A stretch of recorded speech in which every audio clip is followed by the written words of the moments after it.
Hello बच्चों, आप सभी का स्वागत है हमारे चैनल एनसीईआरटी ट्यूटोरियल के ऊपर। और यहां पर इस वीडियो हम लोग पढ़ रहे हैं क्लास 9th के ज्योग्राफी के चैप्टर नंबर 3 को, जिसका नाम है ड्रेनेज। यानी कि यहां पर हम लोग ड्रेनेज चैप्टर पढ़ने वाले हैं एनसीईआरटी बुक की मदद से, लाइन बाय लाइन एक्सप्लेनेशन के साथ। और हम लोग जो एनसीईआरटी यूज कर रहे हैं वो है लेटेस्ट एनसीईआरटी, नए सेशन का एनसीईआरटी।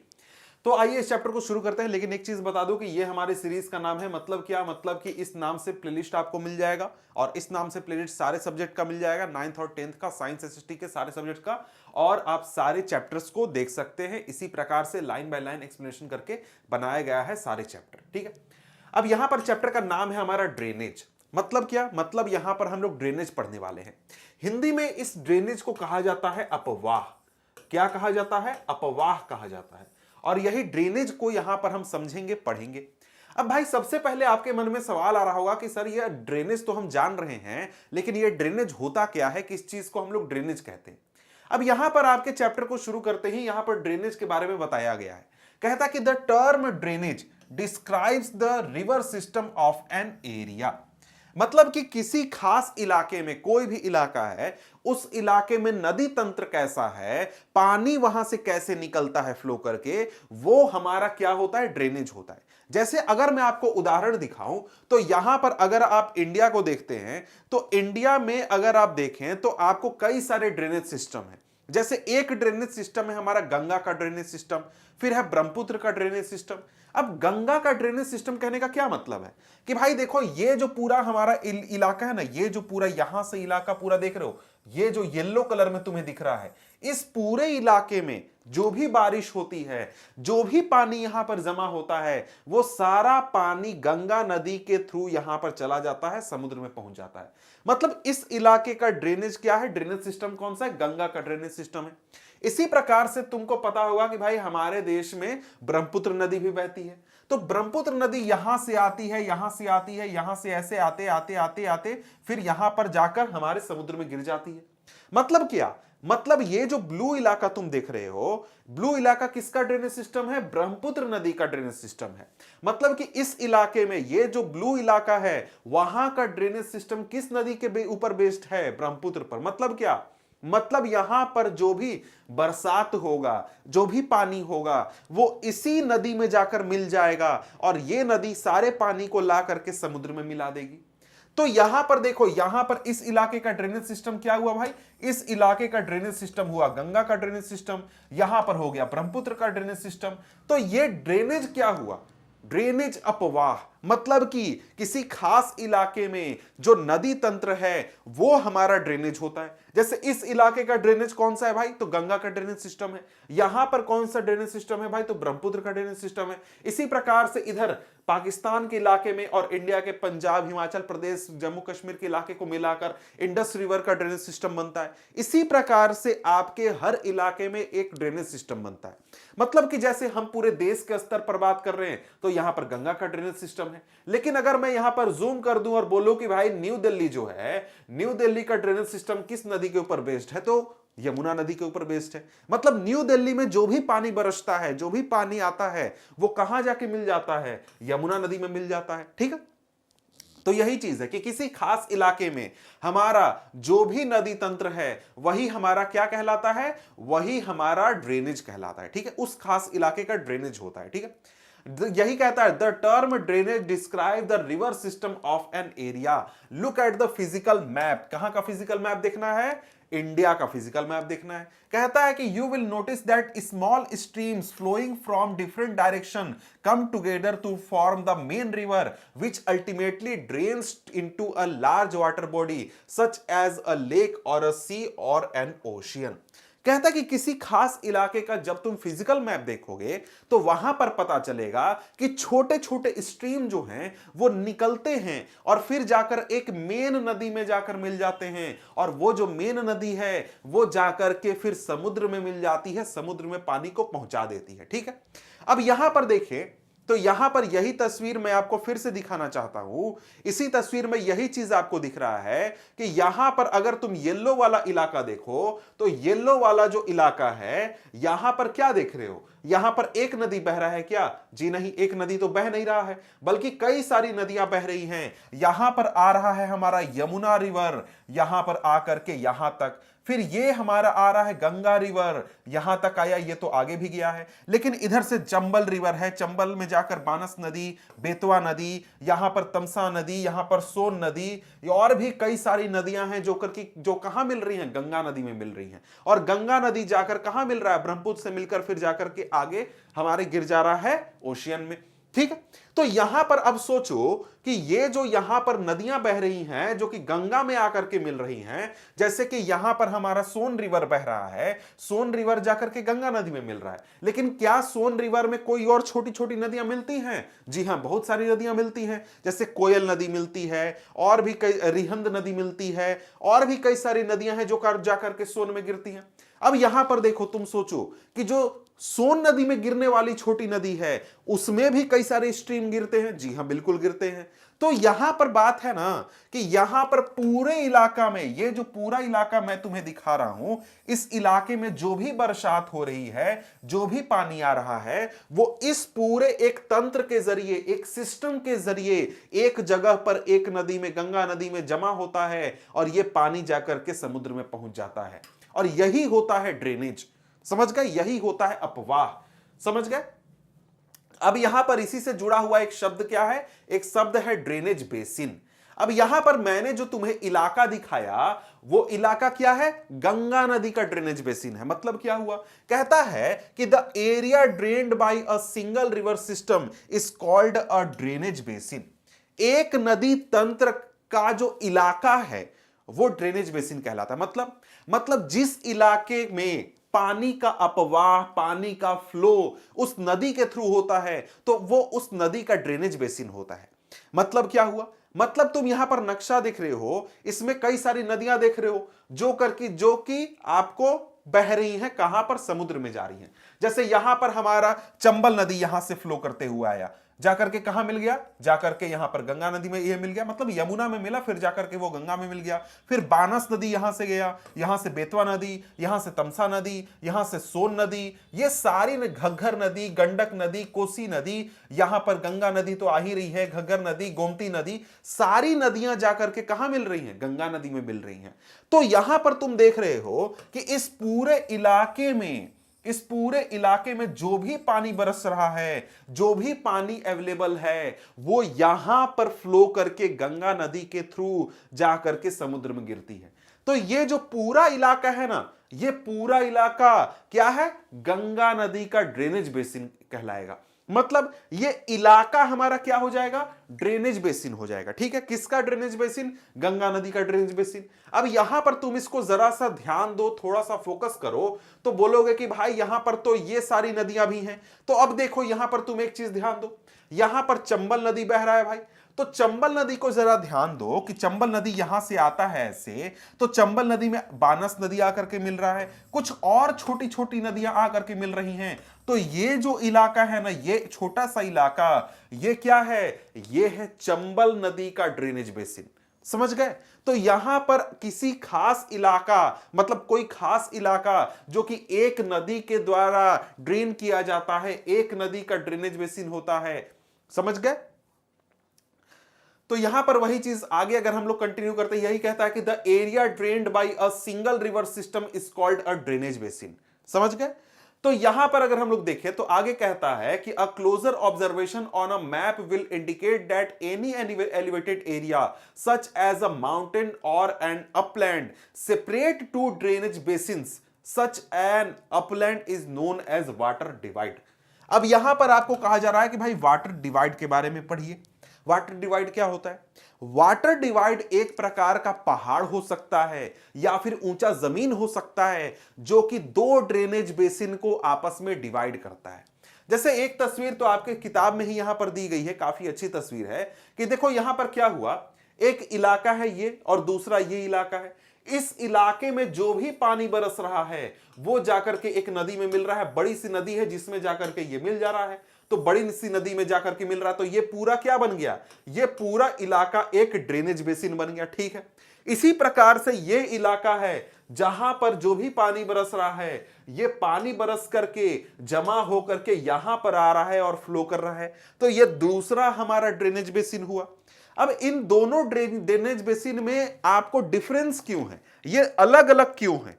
अलग अलग इसलिए हैं क्योंकि यहां पर इनके बीच में एक ऊंची भूमि है, ऊंचा जमीन है यहां पर, जो कि इनको आपस में डिवाइड करता है। यही हमारा होता है वाटर डिवाइड। मतलब एक ऐसा ऊंचा जमीन, एक ऐसी ऊंची भूमि जो कि दो ड्रेनेज बेसिन को बांट देती है, वही वाटर डिवाइड होता है। अब यहां पर मैं आपको एक रियल तस्वीर दिखाना चाहूंगा। अब तुम यहां पर तस्वीर देख रहे हो, ये नेपाल और हमारा इंडिया का बॉर्डर है शायद, समझ गए? वहीं पर एक पहाड़ मुझे दिखा था, तो मैंने सोचा कि भाई आप लोगों को दिखाने लायक है। तो यहां तुम देख रहे हो, क्या तुमको दिख रहा है? यहां तुम ध्यान दो तो तुम्हें दिख रहा है कि ये एक पहाड़ है। पहाड़ कैसे भाई? तो मैं इसको जरा सा 3D मैप करके दिखाता हूं। ये एक पहाड़ है यहां पर, समझ गए? ये पहाड़ है, पूरा सीरीज है, समझ गए? तो यहां पर तुम देख रहे हो कि यहां पर इस पहाड़ में से कई सारे स्ट्रीम निकल रहे हैं। कुछ स्ट्रीम, पानी की धाराएं कुछ इस तरफ बह रही हैं और कुछ इस तरफ बह रही हैं। दोनों दो डायरेक्शन में बह रहे हैं। क्यों भाई, क्यों बह रहे हैं? क्योंकि ये बीच में जो पहाड़ है, यहां से नदियों का फ्लो शुरू हो रहा है, पानी का फ्लो शुरू हो रहा है। कुछ नदियां इस तरफ बह रही हैं, मतलब पानी की धाराएं, नदियां नहीं कहेंगे, पानी की धाराएं कहेंगे, इस तरफ बह रही हैं। और इस तरफ बह करके तुम यहां ध्यान दो कि यहां एक नदी फ्लो हो रहा है, ये एक नदी जा रही है यहां से, ऐसे तुम्हें दिख रहा है, ये पूरा एक नदी जा रही है। इस नदी में जाकर के मिल रहे हैं ये सारी पानी की धाराएं। कहां मिल रही हैं? इस नदी में जाकर के मिल रही हैं। तो ये आपका क्या हो गया? एक आपका ड्रेनेज बेसिन हो गया। अब जो भी नदी है, नाम मुझे यहां पर नहीं पता इस नदी का। अब इसी के साथ तुम यहां पर देखो, यहां पर पहाड़ है, ये हमारा यहां पर पहाड़ है भाई। पहाड़ के इस तरफ देखो तो यहां पर भी स्ट्रीम्स निकल रहे हैं और ये स्ट्रीम भी आगे जाकर के एक नदी में मिल रहे हैं। यहां जरा सा मैं तुमको दिखाता हूं, आगे जाकर के नदी में मिलेंगे। यहां देखो, यहां इस नदी में जाकर के मिल जाएंगे। अब आगे कैसे जाएंगे वो यहां पर मुझे फोकस करना पड़ेगा, जूम करना पड़ेगा। मतलब सीधा सीधा तुम क्या देख रहे हो भाई? यहां पर देख रहे हो एक पहाड़ की वजह से एक ही इलाके में दो अलग अलग बेसिन बन जा रहे हैं, दो अलग अलग ड्रेनेज सिस्टम बन जा रहे हैं। तो ये हमारा पहाड़ क्या हो गया? ये पहाड़ हमारा वाटर डिवाइड हो गया।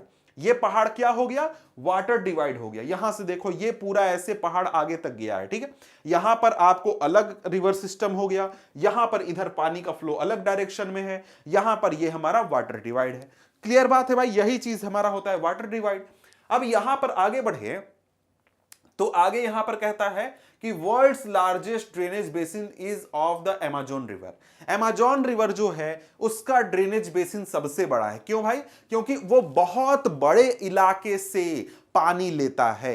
अब यहां पर अगर हम लोग देखें ड्रेनेज बेसिन को, एक आप इस तरह से भी समझ सकते हैं, जो अभी स्टेटमेंट मैंने कहा कि भाई ड्रेनेज बेसिन क्या होता है। ड्रेनेज बेसिन वे कहने का मतलब है कि वो इलाका जहां से एक नदी को पानी मिलता है। जैसे यहां पर तुम देखो तो गंगा नदी जो है, गंगा नदी को पानी कहां से मिल रहा है? इस पूरे इलाके से मिल रहा है। तो ये हमारा गंगा नदी का ड्रेनेज बेसिन है। इस इलाके में जो भी पानी बरसेगा, जो भी पहाड़ से पानी निकलेगा, जो भी यहां पर पानी होगा, चाहे आपके घर से जो नालियों में पानी निकलेगा, वो सारा क्या होगा? इसी सिस्टम में आकर गंगा नदी में आकर मिल जाएगा। तो ये क्या है? गंगा नदी का ड्रेनेज बेसिन है। समझ गए? तो इसी प्रकार से हाँ, एक और टर्म है ड्रेनेज सिस्टम। आपने समझा? तो ड्रेनेज सिस्टम आपने नदियों के बारे में तो समझ लिया, लेकिन आपके शहर में भी ड्रेनेज सिस्टम होता है, जिसको सीवर सिस्टम भी कहते हैं, नालियों का सिस्टम भी कहते हैं।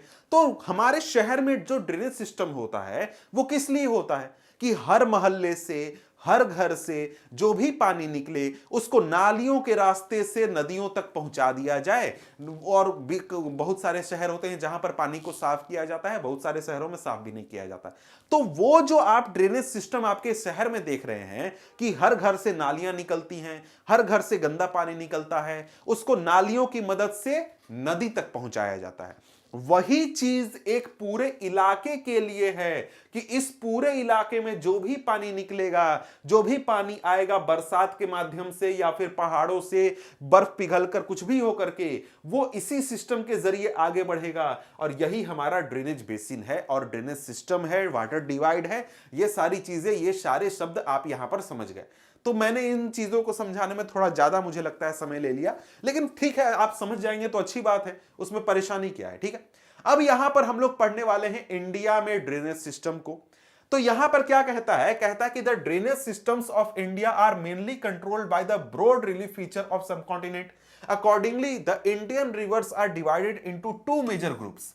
यहां पर कहता है कि देखो भाई, जो इंडिया में ड्रेनेज सिस्टम है वो इंडिया के रिलीफ फीचर की वजह से आपको जैसा भी है वो रिलीफ फीचर की वजह से, मतलब यहां पर आपको कुछ नदियां हैं जो कि हिमालय से निकलती हैं, तो वहां पर जो नदियां हैं वो बड़ी बड़ी होती हैं, उनमें पानी ज्यादा होता है, सालों भर पानी होता है। क्यों ऐसा है? क्योंकि वो हिमालय से नहीं निकल रही हैं, ग्लेशियर से निकल रही हैं। तो पहला हमारा टाइप होता है नदियों का, रिवर सिस्टम का, वो है हमारा हिमालयन रिवर का रिवर सिस्टम या फिर ड्रेनेज सिस्टम। अब दूसरी नदियां हैं जो कि हमारे बरसात के ऊपर डिपेंडेंट होती हैं या फिर भारत के कुछ दूसरे इलाकों से निकलती हैं, जैसे कि हमारे दक्कन के पठार से निकलती हैं या फिर वेस्टर्न घाट से निकलती हैं। तो यहां पर जो नदियां होती हैं इनकी प्रॉपर्टी, इनके फीचर्स अलग होते हैं। तो ये हमारा दूसरा प्रकार हो गया पेनिनसुलर रिवर। एक हमारा हिमालयन रिवर है, दूसरा पेनिनसुलर रिवर है। हिमालयन रिवर कहने का मतलब क्या? मतलब वैसी नदियां जिनको पानी हिमालय पहाड़ से मिलता है वो नदियां हो गई, और दूसरा पेनिनसुलर रिवर जो कि हमारे पेनिनसुलर रीजन से निकलती हैं, यानी कि पठारी रीजन से या फिर पेनिनसुलर रीजन से निकलती हैं, वो हमारा हो गया। अब यहां पर अगर तुम देखो तो एक सेकेंड मैं तुम्हें तस्वीर दिखाता हूं, ये देखो। अब ये तस्वीर देख रहे हो तो इसमें भाई तुमको यहां पर दिख रहा है हमारा हिमालय, एक सेकेंड, यहां पर हिमालय दिख रहा है। तो ये हिमालय से जो पानी नदियां निकलेंगी इनमें पानी ज्यादा होता है। क्यों? क्योंकि यहां पर बर्फ पिघलते हैं, उससे पानियां मिलती हैं, सालों भर इनमें पानियां होता है। लेकिन यहां पर ये जो सारे पहाड़ वगैरह तुम देख रहे हो, पहाड़ जैसी आकृति देख रहे हो, इन इलाकों से जो पानियां नदियां निकलती हैं उन नदियों में ग्लेशियर का पानी नहीं होता है, क्योंकि यहां पर ग्लेशियर है ही नहीं। और ये हमारा है पेनिनसुलर रीजन। ठीक है, ये हमारा है पेनिनसुलर रीजन। यहां से जो नदियां निकलती हैं उनमें हमारा थोड़ा सा जो प्रॉपर्टी होता है, फीचर होता है, वो हिमालय नदियों से अलग होता है। क्यों होता है? क्योंकि यहां पर पहला तो ग्लेशियर का पानी नहीं है, और दूसरा यहां पर ये नदियां बारिश के ऊपर ज्यादा डिपेंडेंट होती है। ठीक है, अब यहां पर आगे बढ़े तो आगे यहां पर क्या है भाई? आगे कहता है कि apart from originating from the two major physiographic regions of India, the Himalayan and the peninsular river are different from each other in many ways. तो कहता है कि देखो भाई, दोनों में पहला फर्क तो ये हो गया कि दोनों अलग अलग इलाके से निकलती हैं। जो हिमालयन रिवर्स है वो हिमालय से निकलती हैं, दूसरा पेनिनसुलर रिवर पेनिनसुलर रीजन में जो पहाड़ है वहां से निकलती हैं। इसके अलावा भी इनमें बहुत ज्यादा फर्क है। कैसे? जो हिमालयन रिवर्स होते हैं वो पेरेनियल होते हैं। पेरेनियल होते हैं कहने का मतलब क्या? मन में मतलब इनमें सालों भर पानी होता है, हमेशा पानी इनमें अवेलेबल होता है, पानी की कमी नहीं होती है। क्यों? क्योंकि इनको ग्लेशियर से पानी मिल रहा है। और यही चीज कहता है, it means that they have water throughout the year. इनमें सालों भर पानी होता है। These rivers receive water from rain as well as from melted snow from the lofty mountains. यानी जो बड़े बड़े पहाड़ हैं हिमालय के, वहां पर ग्लेशियर जब पिघलते हैं उनसे भी इनको पानी मिलता है, साथ में बारिश से भी पानी मिलता है इसमें, इसलिए इनके पास पानी सालों भर रहता है। अब कहता है कि the two major Himalayan rivers Indus and the Brahmaputra originate from the north or the mountain region ranges. अब यहां पर बात है कि भाई जो इंदस नदी है, मतलब इंदु नदी है, सिंधु नदी है, और साथ में हमारा जो ब्रह्मपुत्र नदी है वो हिमालय के उत्तर से निकलते हैं। अब ये उत्तर से निकलते हैं कहने का क्या मतलब है? उत्तर से निकलते हैं तो आपको नक्शा देखना पड़ेगा। अब नक्शा जब आप देखेंगे तो यहां पर ये, एक सेकेंड मैं आपको नक्शा दिखा रहा हूं दूसरा, ये आपको नक्शा, ठीक है, ये आपके किताब का ही नक्शा है। तो यहां पर आप देख रहे हैं, यहां पर आपका हिमालय है। कहां हिमालय है भाई? तो यहां पर आपको ये इस प्रकार से हमारा हिमालय है, यहां पर हमारा नेपाल होते हुए इस प्रकार से हमारा हिमालय। ठीक है, अब ये हिमालय है ना, तो यहां पर हमारा है मानसरोवर रिवर, मानसरोवर झील। तो मानसरोवर झील के पास से इस तरफ से हमारा इंडस रिवर फ्लो करता है और यहां से ओरिजिनेट होता है हमारा ब्रह्मपुत्र रिवर। अब ब्रह्मपुत्र रिवर इस तरफ से होकर के भारत में आता है और इंडस रिवर यहां से ऐसे आकर के भारत में आता है। ठीक है, तो यही चीज यहां पर कह रहा है कि जो ये इंडस रिवर है और साथ में हमारा यहां पर जो ब्रह्मपुत्र रिवर है, ये हिमालय के नॉर्थ से निकलते हैं। हिमालय के नॉर्थ से निकलने का मतलब क्या है? मतलब हिमालय है, हिमालय के ऊपर जो चीन वाला हिस्सा है ना, वहां से ये निकलते हैं, मानसरोवर झील के पास से निकलते हैं। अब यहां पर अगर मैं इस तस्वीर से दिखाऊं तो हो सकता है आपको ज्यादा बेहतर समझ में आए कि यहां पर आप क्या देख रहे हैं, ये पूरा क्या है, हिमालय है। अब हिमालय के जो हमारा जो गंगा नदी निकलता है वो इस तरफ से ऐसे फ्लो करता है, लेकिन जो हमारा इंडस रिवर है या फिर ब्रह्मपुत्र रिवर है वो हिमालय के उस तरफ से निकलेगा और ब्रह्मपुत्र तो ऐसे फ्लो करते करते करते करते यहां से एंटर करता है, लेकिन जो इंडस रिवर है वो इसी के पास से निकलता है और वो ऐसे फ्लो करते करते करते ऐसे पाकिस्तान में चला जाता है। तो यहां पर यही चीज कह रहा है कि जो इंडस रिवर है, ब्रह्मपुत्र रिवर है, वो हिमालय के उत्तर साइड से निकल रहा है। समझ गए? और यहां पर आगे बढ़े तो आगे अब क्या है, आगे कहता है कि they have cut through the mountain making George's. तो यहां पर कह रहा है कि जब ये नदियां फ्लो करती हैं तो इन्होंने इतने साल तक फ्लो किया है कि इन्होंने अपने रास्ते में आने वाले पहाड़ों में जॉर्जेस का निर्माण कर दिया है, गॉर्जेस का निर्माण कर दिया है, जिसको कि हिंदी में हम लोग क्या कहते हैं, हिंदी में हम लोग दर्रा कहते हैं। अब ये देखिए, ये है दर्रा। अब मतलब क्या है, मतलब कि देखो भाई, ये पहाड़ है, पहाड़ जैसे दर्रा क्या होता है, एक पहाड़ ऐसे हुआ, दूसरा पहाड़ ऐसे हुआ, उसके बीच में जो जाने वाला रास्ता है जहां से आप क्रॉस कर सकते हैं वो एक प्रकार से दर्रा हो गया। ठीक है, अब यहां पर देखिए, ये आप नदी का फ्लो देख रहे हैं, तो नदी फ्लो कहां से कर रहा है, दो पहाड़ों के बीच में से कर रहा है। और ये जो दर्रा आप यहां पर देख रहे हैं, नदी का फ्लो देख रहे हैं, ऐसा नहीं है कि आज के 1 लाख साल पहले यहां पर दर्रा था, नहीं, ये नदियों के फ्लो की वजह से, पानी के फ्लो की वजह से यहां पर इतना बड़ा दर्रा का फॉर्मेशन हुआ है। समझ गए? यही चीज यहां पर कह रहा है। समझ गए? तो ये आगे कहता है the Himalayan rivers have long courses from their source to the sea. जो हिमालयन नदियां हैं, जो हिमालय से निकलने वाली नदियां हैं, उनका रास्ता काफी लंबा होता है और वो काफी लंबी दूरी तय करती हैं। They perform intensive erosional activity in the upper course and carry huge load of silt and sand. देखिए, यही कह रहा है कि जब ये नदियां पहाड़ से निकलती हैं, हिमालय से निकलती हैं, मतलब जो हिमालयन रिवर्स हैं, ये जब हिमालय से निकलती हैं तो पहाड़ का ढलान काफी ज्यादा होता है। तो पहाड़ भाई बड़ा सा पहाड़ है, जैसे हिमालय आपको पता है कि भाई बहुत बड़ा पहाड़ है, वहां से अगर पानी गिरेगा तो उस पानी में क्या होगा, उस पानी में आपका स्पीड ज्यादा होगा। स्पीड ज्यादा होगा तो यहां पर जब ये पानी की धाराएं पत्थरों से टकराती हैं, पत्थरों से टकराती हैं या फिर अपना रास्ता तय करती हैं, तो पहाड़ों को काटती हैं, पत्थरों को तोड़कर पत्थरों के जो कण हैं, जो पार्टिकल्स हैं, उनको अपने साथ ले आती हैं। बहुत ज्यादा ये इरोजन करती हैं। समझ गए? बहुत ज्यादा ये इरोजनल एक्टिविटी करती हैं। समझ गए? और यही चीज कहता है कि and carry huge loads of silt and sand, मतलब कि अपने रास्ते के ऊपर के इलाके में, मतलब पहाड़ी इलाके में जो ये इरोजन करती हैं, पत्थरों को तोड़ती हैं, काटती हैं, मिट्टी काटती हैं, जो भी काटती हैं, उनको लेकर के अपने साथ चल देती हैं, अपने साथ कैरी करती है। ठीक है, कहता है कि in the middle and the lower courses these rivers form meanders, oxbow lake and many other depositional feature in their flood plains. अब कहता है कि जब ये नदियां निचले इलाके में पहुंचती हैं, निचले इलाके कहने का मतलब है कि ये देखो, ये नदी पहाड़ पर है तो पहाड़ पर स्लोप ज्यादा है, वहां पर पानी का स्पीड ज्यादा है। ठीक है, जब ये नदियां प्लेन इलाके में पहुंचती हैं, जैसे कि जैसे गंगा नदी पहुंचती है यूपी के इलाके में या फिर बिहार के इलाके में, पश्चिम बंगाल में, बांग्लादेश में, या फिर ब्रह्मपुत्र नदी पूरा फ्लो करके असम के इलाके में पहुंचती है या फिर बांग्लादेश में पहुंचती है, तो यहां पर क्या करती हैं, ये बहुत ही डिपोजिशनल एक्टिविटी करती हैं, साथ में मिएंडर्स का फॉर्मेशन करती हैं, ऑक्सबो लेक बनाती हैं। अब ये दोनों चीजें क्या होती हैं, ये हमको समझना है कि भाई मिएंडर क्या होता है, ऑक्सबो लेक क्या होता है। देखो यहां पर तुम देख रहे हो, ये एक रास्ता है नदी का। कैसा रास्ता है भाई, ये पूरा घुमावदार रास्ता है, इस प्रकार से नदियां बह रही है। तो ये जो फ्लो है ना रास्ता का, यही हमारा मिएंडर कहलाता है। समझ गए? अब यहां पर मिएंडर ये हो गया, इस प्रकार का रास्ते को हम लोग मिएंडर कहते हैं।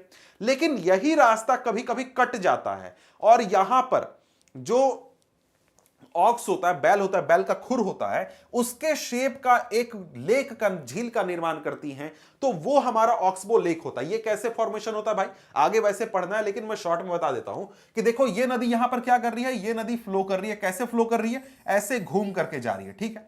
लेकिन क्या होगा, क्योंकि ये नदी का स्पीड ज्यादा है और हर जगह पर ये इरोजन और डिपोजिशन कर रही है, तो कुछ समय बाद ये नदी अपना रास्ता बदल देगी। ऐसे ये फ्लो करने लगेगी, ऐसे सीधे रास्ते फ्लो करने लगेगी और ये वाला रास्ता यहां से कट हो जाएगा। ये जब यहां से बंद हो जाएगा ना, तो ये तुम्हारा एक ऑक्सबो लेक का फॉर्मेशन हो जाएगा। और बिल्कुल ऐसा ही यहां पर हुआ है, तुम देख सकते हो। पहले नदी ऐसे फ्लो करती थी, ऐसे फ्लो करके ऐसे जाती थी, लेकिन क्या हुआ, नदी ने अपना रास्ता बदल लिया, ऐसे वो फ्लो करने लगी, तो ये पूरा इलाका क्या बन गया, एक ऑक्सबो लेक बन गया। ठीक है, इस तरीके के फीचर का फॉर्मेशन होता है जब यहां पर नदियां फ्लो करती हैं तो। ठीक है, अब यहां पर आगे बढ़े तो आगे कहता है कि अब large number of peninsular river are seasonal. अब यहां पर हम लोग पेनिसुलर रिवर की बात कर रहे हैं। A large number of peninsular rivers are seasonal as their flow is dependent on rainfall.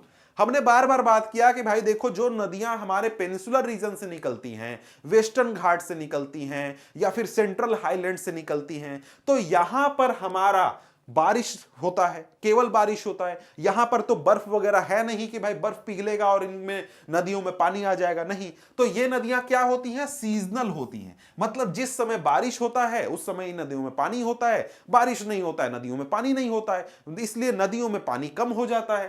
कहता है कि during the dry season even the large reverse have reduced flow of water in their channels. जब सूखे का मौसम आता है ना, उस समय बड़ी बड़ी जो नदियां हैं, जो कि पेनिसुलर नदियां हैं, उनमें पानी बहुत कम हो जाता है। The peninsular rivers have shorter and shallower course as compare to their Himalayan counterparts. जो पेनिसुलर नदियां हैं, मतलब जो यहां पर पेनिसुलर रीजन से नदियां निकलती हैं, इनका जो रास्ता होता है वो काफी लंबा होता है और साथ में ये काफी शैलोअर होते हैं। ठीक है, कहता है कि however some of them originate in the central highland and flow toward west. अब यहां पर कहता है कि कुछ नदियां ऐसी हैं जो कि सेंट्रल हाईलैंड के इलाके में निकलती हैं और वेस्ट की ओर फ्लो करती हैं। Most of the rivers of peninsular India originate in the western Ghat and flow toward the bay of Bengal. अब यहां यह चीज तुमको समझना जरूरी है। कह रहा है कि देखो, यहां पर जो हमारा पेनिसुलर रीजन है, पेनिसुलर रीजन के बारे में तुमको पता होगा कि पेनिसुलर रीजन के दो हिस्से हमने पढ़े थे, पिछले चैप्टर में पढ़ा था। पहला तो आपका हो गया क्या, सेंट्रल हाईलैंड, ये वाला इलाका हमारा सेंट्रल हाईलैंड हो गया, और दूसरा हमारा डेक्कन का पठार, ये वाला इलाका हो गया। तो कहता है कि कुछ नदियां हैं जो कि सेंट्रल हाईलैंड से निकलती हैं, जैसे कि यहां पर दो नदियों के बारे में आपको पढ़ना है, एक तापी नदी यहां पर और एक नर्मदा नदी। इन दोनों नदियों के बारे में पढ़ना है। ये दोनों नदियां कहां से निकलती हैं, सेंट्रल हाईलैंड से निकलती हैं, और ये किस तरफ गिरती हैं, ये वेस्ट की तरफ गिरती हैं। लेकिन ज्यादातर जो नदियां हैं जो कि पेनिसुलर रीजन में फ्लो करती हैं, वो वेस्टर्न घाट से निकलती हैं। वेस्टर्न घाट कहां है, ये आपको पता है, पिछले चैप्टर में आपने पढ़ा है। वेस्टर्न घाट से निकलती हैं और ये ईस्टवर्ड फ्लो करती हैं, इस तरफ फ्लो करती हैं और जा करके यहां पर बे ऑफ बंगाल में गिरती हैं। तो यही चीज यहां पर कह रहा है कि पेनिसुलर रीजन में हमको ज्यादातर नदियां किस तरफ फ्लो करती हुई मिलेंगी, हमारे बे ऑफ बंगाल की तरफ फ्लो करती हुई मिलेंगी। लेकिन दो बड़ी नदियां हैं जो कि सेंट्रल हाईलैंड में निकलती हैं और ये जाकर के अरेबियन सी में गिरती हैं, यानी कि वेस्टवर्ड ये फ्लो करती हैं। कौन सी नदियां हैं, नर्मदा और तापी। इन दोनों के बारे में हमें पढ़ना है अच्छी तरीके से यहां पर आगे। तो अब यहां पर हम लोग आगे बढ़ते हैं, तो आगे अब क्या कहता है, आगे कहता है द हिमालयन रिवर्स। मतलब यहां पर अब हम लोग हिमालयन रिवर्स के बारे में पढ़ने वाले हैं। अभी तक हमने क्या पढ़ा, हमने हिमालयन और पेनिसुलर रिवर के बीच में डिफरेंस एक प्रकार से पढ़ा। अब यहां पर अलग अलग रिवर सिस्टम के बारे में पढ़ेंगे, गंगा के बारे में पढ़ेंगे, इंडस रिवर के बारे में पढ़ेंगे और साथ में ब्रह्मपुत्र रिवर सिस्टम के बारे में हम लोग को पढ़ना है। कहता कि the major Himalayan rivers are Indus, the Ganga and the Brahmaputra. ठीक है, तो तीन नदियां हैं, तीन नदी तंत्र है, तीन रिवर सिस्टम है जिसके बारे में हम लोगों को पढ़ना है। तो यहां पर कहता है कि these rivers are long and are joined by many large and important tributaries. The river along with its tributary may be called a river system. अब यहां पर देखिए, अब यहां पर एक शब्द आया ट्रिब्यूटरी। तो ट्रिब्यूटरी क्या होता है भाई? एक वैसी नदी जो कि किसी दूसरी नदी में जाकर मिलती है, उसको ट्रिब्यूटरी कहा जाता है। जैसे जैसे कि तुम यहां पर अगर देखो इमेज, तो इस इमेज में तुम देख रहे हो कि यहां पर गंगा नदी फ्लो कर रहा है भाई। गंगा नदी अपना एक लंबा सा रास्ता तय कर रहा है और गंगा नदी में कई सारी नदियां आकर के मिल रही हैं। जैसे यहां पर चंबल मिल रहा है, यहां पर बेतवा है, यहां पर हमारा सोन नदी है जो कि गंगा नदी में मिल रहा है, गंडक नदी है, घग्गर नदी है। अब वैसे सॉरी, यहां पर जो चंबल है वो यमुना में जाकर मिल रहा है, बेतवा भी यमुना में मिल रहा है और ये बाद में जाकर के गंगा में मिल रहे हैं। तो भाई एक तरीके से सही मायने में कहो तो यहां पर यमुना हमारा गंगा का ट्रिब्यूटरी है। समझ गए? तो गंगा नदी में जो भी नदी मिल रही है, जैसे सोन नदी है, गंडक नदी है, घग्गर नदी है, गोमती नदी है, ये सारी नदियां क्या हैं? ये सारी नदियां गंगा की ट्रिब्यूटरी हैं, जो कि अपना पानी जाकर के कहां मिलाती हैं? गंगा नदी में मिलाती हैं। तो यहां पर कहता है कि एक नदी उसकी सहायक नदियों के साथ जब हम मिला करके बात करेंगे तो एक पूरा नदी तंत्र बनता है। जैसे गंगा नदी और उसके सारी सहायक नदियों को मिला दें तो क्या बनेगा भाई? गंगा नदी तंत्र बनेगा, गंगा रिवर सिस्टम बनेगा। समझ गए?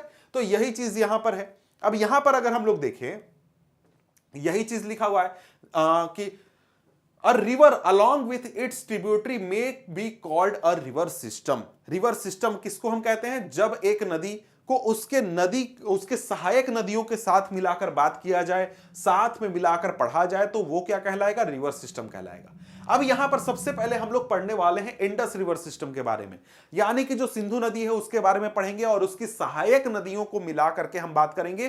क्योंकि हमने देखा कि भाई नदी और उसकी सहायक नदी को मिला करके हम लोग क्या बोलते हैं? नदी तंत्र बोलते हैं, रिवर सिस्टम बोलते हैं। ठीक है? कहता कि the river Indus rises in Tibet near lake Mansarovar. Mansarovar झील के पास यहां पर तिब्बत का फॉर्मेशन होता है, तिब्बत निकलती है। अरे सॉरी, यहां पर इंडस रिवर का फॉर्मेशन होता है, इंडस रिवर निकलती है। अब यहां पर जरा सा मैं अगर तुमको नक्शा दिखाऊं तो नक्शा वही वाला चलेगा जो कि अभी मैंने दिखाया। ये देखो यहां पर नक्शा। अब यहां पर तुम जो नक्शा देख रहे हो, यहां पर जरा ध्यान दो कि भाई इंडस रिवर का फॉर्मेशन कहां हो रहा है। इंडस रिवर का फॉर्मेशन यहां हो रहा है, यहां पर। यह क्या है भाई? चीन में है, चीन में फॉर्मेशन हो रहा है। यहीं पर हमारा यहां पर रिवर ब्रह्मपुत्र रिवर निकल रही है। दोनों कहां हैं? मानसरोवर झील के पास हैं। और यहीं पर यहां से इंडस रिवर का फॉर्मेशन हुआ। यहां से ऐसे फ्लो करते करते करते करते इस प्रकार ऐसे फ्लो करते करते यहां ऐसे जा करके यहां पर इंडस रिवर जाकर के समुद्र में, अरेबियन सी में जाकर के गिरती है। ठीक है? तो ये हो गया आपका इंडस रिवर। ठीक है? अब इसी के बारे में हम लोग पढ़ रहे हैं और साथ में इसकी जो सहायक नदियां हैं जो कि इसमें जाकर के मिलती हैं, इन सबको मिलाकर एक साथ हम लोग पढ़ रहे हैं। तो यहां पर क्या कहता है इंडस रिवर के बारे में? यहां पर कहता है कि flowing west it enters India in the Ladakh. Ladakh region में आकर के एंटर करती है, इंडिया में एंटर करती है। It forms a picturesque George in this part. बहुत सुंदर, बहुत ही खूबसूरत जॉर्ज का निर्माण करती है। Several tributaries the Zaskar, the Nubra, Shyok and Hunza join in the Kashmir region. अब यहां पर आपको एक चीज ध्यान रखना है कि जो भी रिवर सिस्टम के बारे में आपको पढ़ाया जाए, उस रिवर सिस्टम का आपको जो ट्रिब्यूटरीज है उसका नाम याद रखना है। जैसे इंडस रिवर सिस्टम पढ़ रहे हैं तो इंडस रिवर के सारे ट्रिब्यूटरीज का आपको नाम याद रखना है, ध्यान रखना है, और ये कहां पर मिलते हैं ये ध्यान रखना है। तो कश्मीर में ये सारे हमारे नदियां आकर के मिलती हैं, ट्रिब्यूटरीज मिलती हैं। अब इसके बाद इंडस रिवर जो है वो बाल्टिस्तान और गिलगिट रीजन में फ्लो करती है और वहां पर अटक एक जगह है, वहां पर माउंटेन्स से बाहर आती है, मतलब जो पहाड़ी इलाके हैं उनसे बाहर मैदानी इलाके में आ जाती है। इसके बाद आगे चल करके सतलज रिवर, बीस, रवि, चेनाब, झेलम, ये सब मिलती हैं कहां पर? मिठानकोट पाकिस्तान में। मिठानकोट के पास पाकिस्तान में आकर के ये सारी नदियां इंडस रिवर में मिल जाती हैं। अब यहां पर इसके बाद जो नदी है वो जाकर के आपको कराची के पास, कराची के पूर्व में अरेबियन सी में जाकर के मिल जाती है। अब यहां पर इसमें आपको नक्शा देखना थोड़ा जरूरी हो जाता है, नक्शा देखेंगे तो चीजें समझ में आती हैं। अब यहां पर अगर आप लोग देखें तो यहां पर आपको क्या दिख रहा है? यहां पर इंडस रिवर फ्लो कर रहा है और यहां पर इसके ट्रिब्यूटरीज हैं, झेलम है, चिनाब है, राबी है, सतलज है। ये सारे मिल आकर के यहां मिठानकोट के पास आकर के किससे मिल रहे हैं? इंडस रिवर से मिल रहे हैं। अब यहां पर देखिए जो हमारा कश्मीर के ट्रिब्यूटरीज हैं उनको यहां पर तस्वीर में नहीं दिखाया गया है, लेकिन वो इस इलाके में आकर के मिलते हैं, समझ गए। और ये जो हमारा भारत के इस तरफ पाकिस्तान का ये वाला इलाका है ना, इसी को हम लोग गिलगिट गिलगिट बाल्टिस्तान बोलते हैं। ये जो हमारा इलाका है यहां पर, ये इलाका हमारा गिलगिट बाल्टिस्तान बोला जाता है, ठीक है। यहां पर गिलगिट बाल्टिस्तान हुआ, इसके बाद यहां पर मैदानी इलाका हुआ, यहां पर मिठानकोट के पास ये सारी सहायक नदियां आकर के मिल गई और ये आगे जाकर के कराची के पूर्व के इलाके में जाकर के समुद्र में मिल जाता है, यहां पर इंडस रिवर, ठीक है। अब यहां पर आगे बढ़े तो आगे यहां पर क्या बचा हुआ है भाई इस टॉपिक में? इस टॉपिक में यहां पर यह बचा हुआ है, कहता है कि the Indus plain has very gentle slope. मतलब यहां पर तुम अगर ध्यान दो तो यहां पर कह रहा है कि देखो भाई, यहां पर हमारा जो हिमालय है वो है हिमालय। अब हिमालय रिवर जो है, और यहां से जब मैदानी इलाका फॉर्मेशन शुरू होता है, मान लो जैसे हिमालय है, हिमालय से इंडस रिवर पूरा फ्लो करती आई, लद्दाख हो लिया, फिर गिलगिट बाल्टिस्तान हो लिया, वहां से जब अटक के पास पहुंची तो वो पहुंच गई मैदानी इलाका में। मैदानी इलाका मतलब कि प्लेन इलाका। यहां से जब ये नदी फ्लो करती है तो जो इंडस प्लेन है जो कि पूरे पाकिस्तान में फैला हुआ है, अब ये तुमको मैं जरा सा नक्शे में दिखा देता हूं, तब तुमको ये चीजें ज्यादा बेहतर समझ में आएंगी, ठीक है। तो यहां पर अगर मैं तुमको दिखाऊं तो यहां पर एक सेकेंड, ये देखो, ये तुम यहां जो देख रहे हो, ये जो हमारा रीजन है, ये पूरा हमारा है क्या, इंडस प्लेन। मतलब पाकिस्तान का प्लेन है, प्लेन रीजन। जैसे हमारे भारत में यूपी का रीजन है ना प्लेन रीजन, वैसे ही पाकिस्तान के इस रीजन में इंडस प्लेन है। यहां से आपको पंजाब का रीजन, हिमाचल प्रदेश का रीजन और ये पाकिस्तान का पंजाब, ये सारे इलाके मिलाकर के क्या बनता है, पंजाब का इंडस प्लेन बनता है। मतलब सॉरी, पाकिस्तान का इंडस प्लेन बनता है, मतलब इंडस रिवर का जो प्लेन रीजन है वो बनता है, समझ गए। तो यहां पर कह रहा है कि जो ये स्लोप है, मतलब यहां पर पहाड़ है, और पहाड़ के बाद जब यहां पर शुरू होता है मैदानी इलाका, प्लेन का इलाका, तो स्लोप बहुत जेंटल है। मतलब कि यहां से लेकर के अगर तुम नीचे समुद्र तक देखो तो समुद्र तक जो ढलान है ना वो बहुत ही कम है। ऐसा नहीं है कि ऐसे नदी फ्लो नहीं करती है, थोड़ा थोड़ा थोड़ा थोड़ा थोड़ा थोड़ा फ्लो करती है। अब ये चीज तुमको यहां पर इमेज में समझ में नहीं आ रहा होगा, लेकिन ये बहुत ही बड़ी बात है, समझ गए।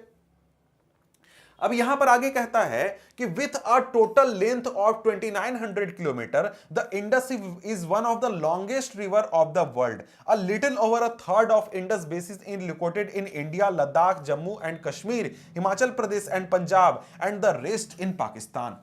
यहां पर यही चीज कहता है कि जो ये इंडस रिवर का प्लेन रीजन है, जो इंडस का मैदानी इलाका है, उसका 1/3 हिस्सा भारत में है। भारत में कहां पर, पंजाब में, हिमाचल प्रदेश में, जम्मू कश्मीर के इस इलाके में, और उसके बाद आपको कुछ मतलब राजस्थान हरियाणा में भी कुछ इलाका है, और बाकी का जो इंडस प्लेन का रीजन है वो कहां पर है, पाकिस्तान के इलाके में, ठीक है। अब इसके बाद अगर हम लोग आगे बढ़ें तो आगे हमारे सामने क्या है, आगे हमारे सामने आ जाता है द गंगा रिवर सिस्टम। अब गंगा रिवर सिस्टम को समझना और पढ़ना आपके लिए ज्यादा आसान है, क्योंकि आप अगर यूपी बिहार में रहते हैं या फिर मध्य प्रदेश में भी रहते हैं, हरियाणा वगैरह में भी रहते हैं, तो आप गंगा नदी के बारे में बहुत सारी बातें जानते हैं, समझ गए, कि कौन नदी बहती है, कौन नदी गंगा में मिलती है, ये सारी बातें आप जानते हैं। कहता कि the head waters of Ganga called the Bhagirathi is fed by the Gangotri glacier and joined by the Alaknanda at Devprayag in the Uttarakhand। अब यहां पर कहता है head waters of the Ganga, मतलब कि गंगा का जो मुख्य धारा है, देखिए गंगा जो निकलती है कहां से निकलती है, गंगोत्री से निकलती है, गंगोत्री ग्लेशियर से। लेकिन गंगोत्री से गंगा नहीं निकलती है, बल्कि गंगोत्री ग्लेशियर जो है वहां से निकलती है एक नदी, भागीरथी नदी, ठीक है। आगे चल के एक जगह है देवप्रयाग, देवप्रयाग में यहां पर अलकनंदा नाम की नदी आकर के भागीरथी में मिल जाती है, और फिर यहां से गंगा नदी जो है वो फॉर्मेशन होता है। गंगा नदी यहां से कहलाती है कि भाई हां गंगा नदी फ्लो कर रही है, ठीक है। अब यहां पर आगे एक जगह है उत्तराखंड, अरे सॉरी हरिद्वार, हरिद्वार एक जगह है, और यही वो जगह है जहां से गंगा नदी जो है पहाड़ों को छोड़ करके मैदानी इलाकों में आ जाती है।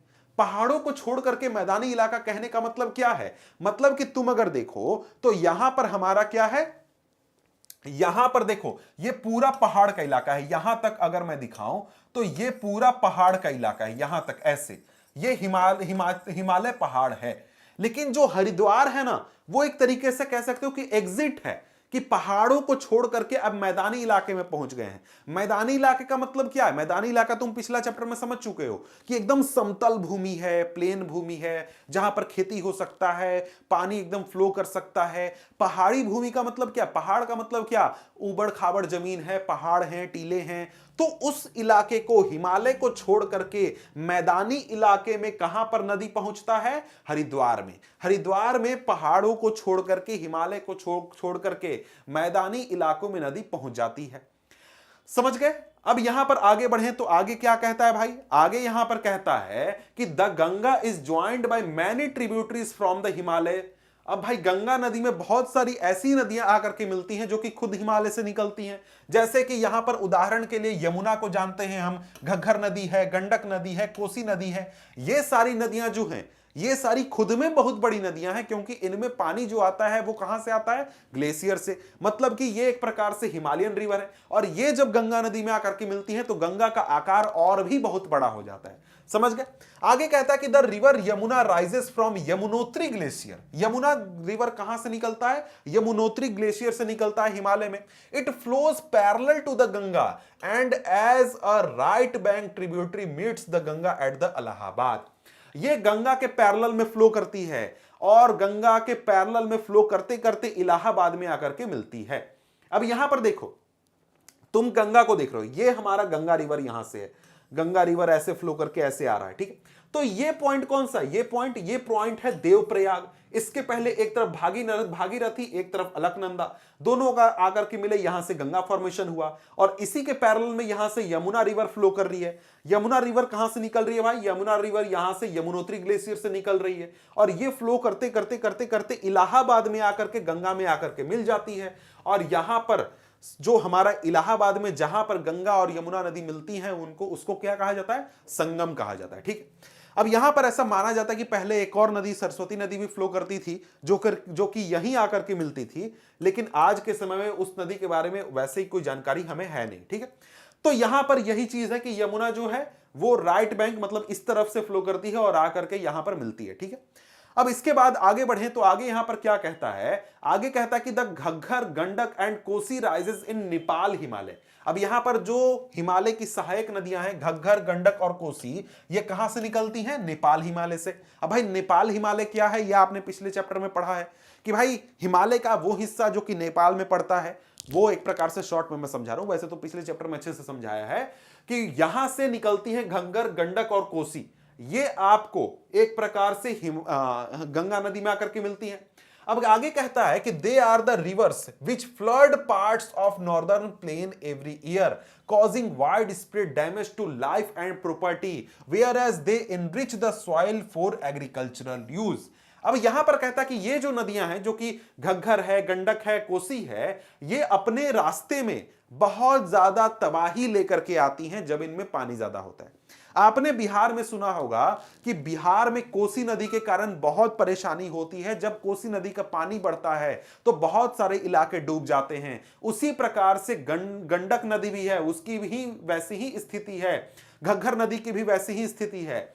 अब यहां पर देखिए, यहां पर हमारा गंगा रिवर फ्लो कर रहा है। गंगा रिवर में यहां से नेपाल के रीजन से होते हुए घग्गर नदी आकर मिले, यहां पर गंडक नदी है, यहां पर हमारा कोसी नदी आ रहा है, तो ये सब आकर के गंगा में मिल रही हैं। और ये जो नदियां हैं, ये जब अपने रास्ते में फ्लो करती हैं तो बहुत ज्यादा तबाही लाती हैं। क्यों लाती हैं? क्योंकि जब इनमें पानी ज्यादा होता है तो ये पूरे इलाके में बहुत ज्यादा पानी बढ़ जाता है, बाढ़ आ जाता है। लेकिन इसका एक फायदा भी है। फायदा ये है कि ये इलाका जो है, जहां से ये नदियां फ्लो करती हैं, वहां पर हर साल जो मिट्टी है वो नई हो जाती है।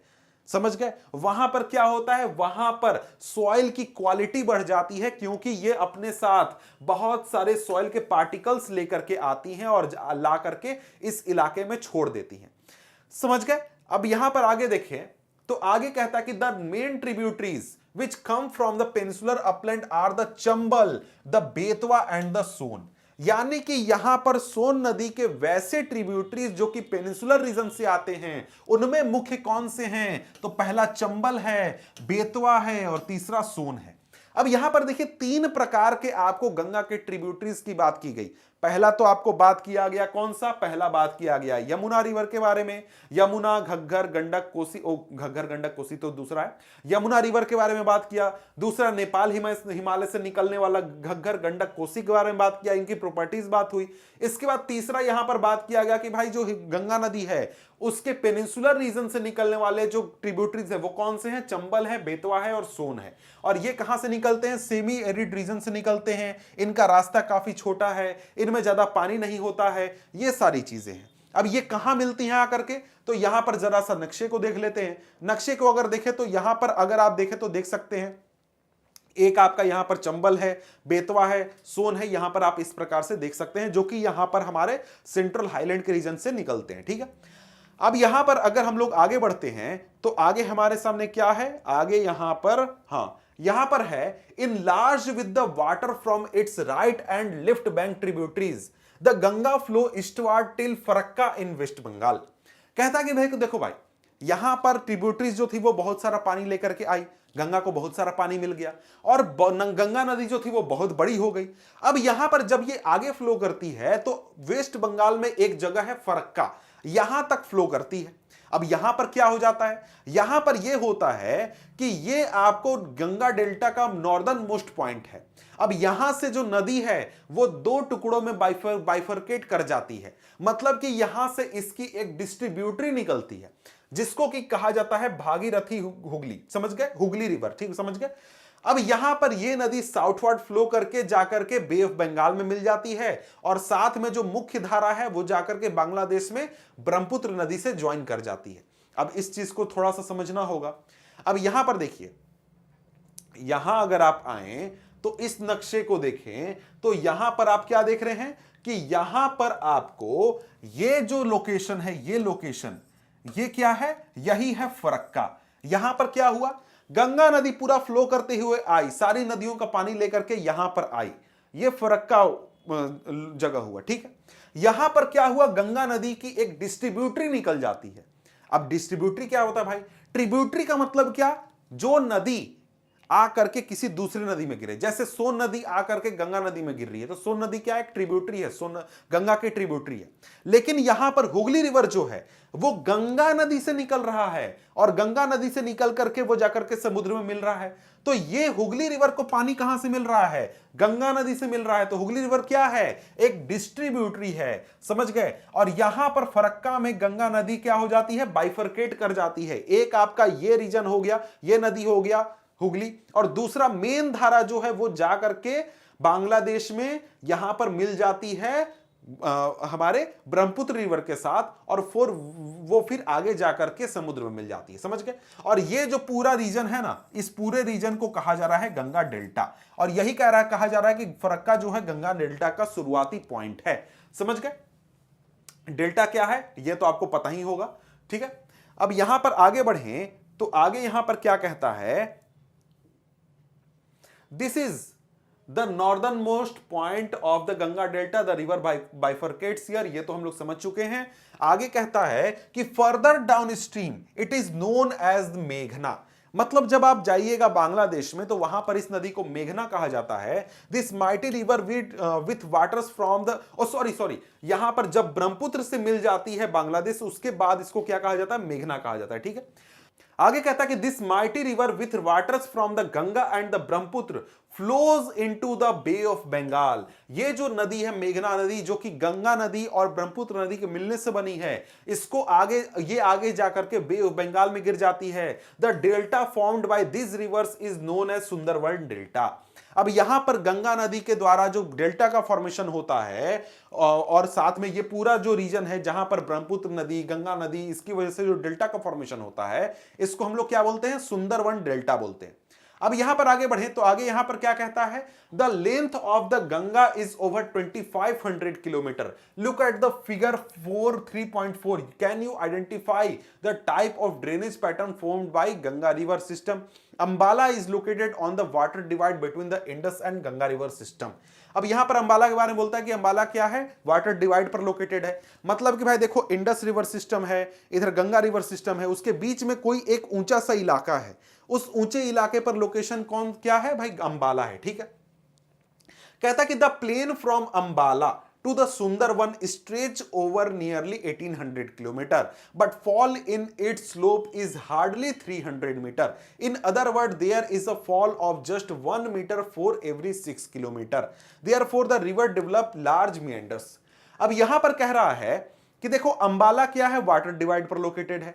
अब यहां पर जरा सा ध्यान दो, अंबाला वाटर डिवाइड पर लोकेटेड है, मतलब क्या, मतलब कि अंबाला एक प्रकार से हमारा वेस्टर्न मोस्ट पॉइंट है गंगा ड्रेनेज सिस्टम का।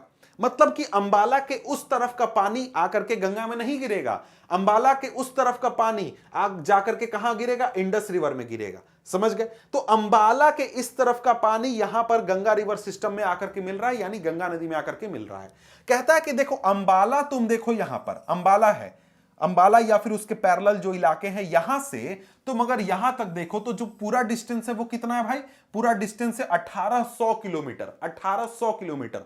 लेकिन तुम जब देखोगे स्लोप देखोगे, ढलान देखोगे अंबाला से यहां तक का, तो कितना तुमको स्लोप मिलेगा, मात्र 300 मीटर, 300 मीटर।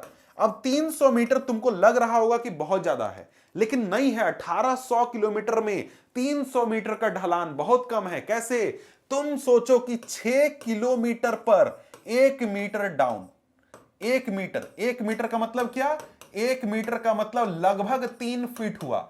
मतलब कि मैं 6 किलोमीटर ट्रेवल करूं और इतना से इतना सारा हाइट केवल कम हो, इतना हाइट केवल कम हो, तो सोचो कितना कम ढलान है। समझ गए? यही चीज यहां पर कह रहा है। अब यहां पर आगे बढ़े तो आगे क्या है, आगे हमारे सामने है द ब्रह्मपुत्र रिवर सिस्टम। ठीक है भाई, तो ब्रह्मपुत्र के बारे में बात करते हैं। तो कहता है कि the Brahmaputra river rises in Tibet east of Mansarovar lake very close to the source of Indus and the Sutlej. वही बात है जो मैंने आपको बताया था कि जो यहां पर ब्रह्मपुत्र रिवर फ्लो करता है, ब्रह्मपुत्र रिवर कहां से निकलता है, तो ब्रह्मपुत्र रिवर यहां पर निकलता है हमारे मानसरोवर झील के पास, और जहां से इंडस रिवर और सतलज रिवर निकलते हैं उसी के आसपास से हमारा यहां पर ब्रह्मपुत्र रिवर भी निकलता है। और यहां पर आप देख सकते हैं कि इंडस रिवर इस तरफ चला जाता है, सतलज इस तरफ चला जाता है, और यहां पर हमारा ब्रह्मपुत्र इस तरफ चला जाता है। ठीक है, तो यहां पर अगर मैं बात करूं तो यहां पर आगे क्या लिखा हुआ है, आगे यहां पर लिखा हुआ है it is slightly longer than the Indus and most of its course lies outside India. ये इंडस रिवर से थोड़ी लंबी नदी है, लेकिन इसका जो ज्यादातर हिस्सा है, ज्यादातर जो रास्ता है वो इंडिया के बाहर है। कहां भाई, कहां बाहर है, तो यहां पर अगर तुम नक्शे को देखो तो यहां पर जो ये रिवर है जो कि हमारा निकल रहा है मानसरोवर झील के पास, ये इंडिया के बाहर चीन में फ्लो कर रहा है। इस प्रकार से ऐसे हिमालय नदी के पैरेलल फ्लो कर रहा है, और चीन में इस नदी को सांगपो रिवर कहा जाता है, तिब्बत में इस नदी को सांगपो रिवर कहा जाता है, और यहां पर इसका काफी लंबा हिस्सा है जो कि तिब्बत में फ्लो करता है। समझ गए? तो यहां पर अगर हम लोग आगे बढ़े तो आगे क्या कहता है, आगे यहां पर कहता है कि ऑन रीचिंग द नामचा बारवा। ठीक है, यही चीज शुरू बात यह है कि it flows eastward parallel to the Himalaya, Himalaya के पैरेलल फ्लो करता है, मैंने बता दिया पूर्व की ओर फ्लो करता है। On reaching the Namcha Barwa it takes U turn and enters the India in Arunachal Pradesh through a gorge. अब यहां पर बात है कि ये जब नदी, अब यहां पर इसमें से तुमको ज्यादा बेहतर पता चलेगा। ठीक है, ये नदी जब यहां पर नामचा बारवा के पास पहुंचती है, नामचा बारवा के पास पहुंचती है, तो यहां पर ये एक यू टर्न लेती है। यू टर्न कहां ले रही है भाई, देखो यहां से हमारा निकला रिवर, यहां पर तिब्बत रीजन है, वहां पर इसको सांगपो बोला जा रहा है, यानी ब्रह्मपुत्र रिवर यहां पहुंचा, यहां पर है नामचा बारवा।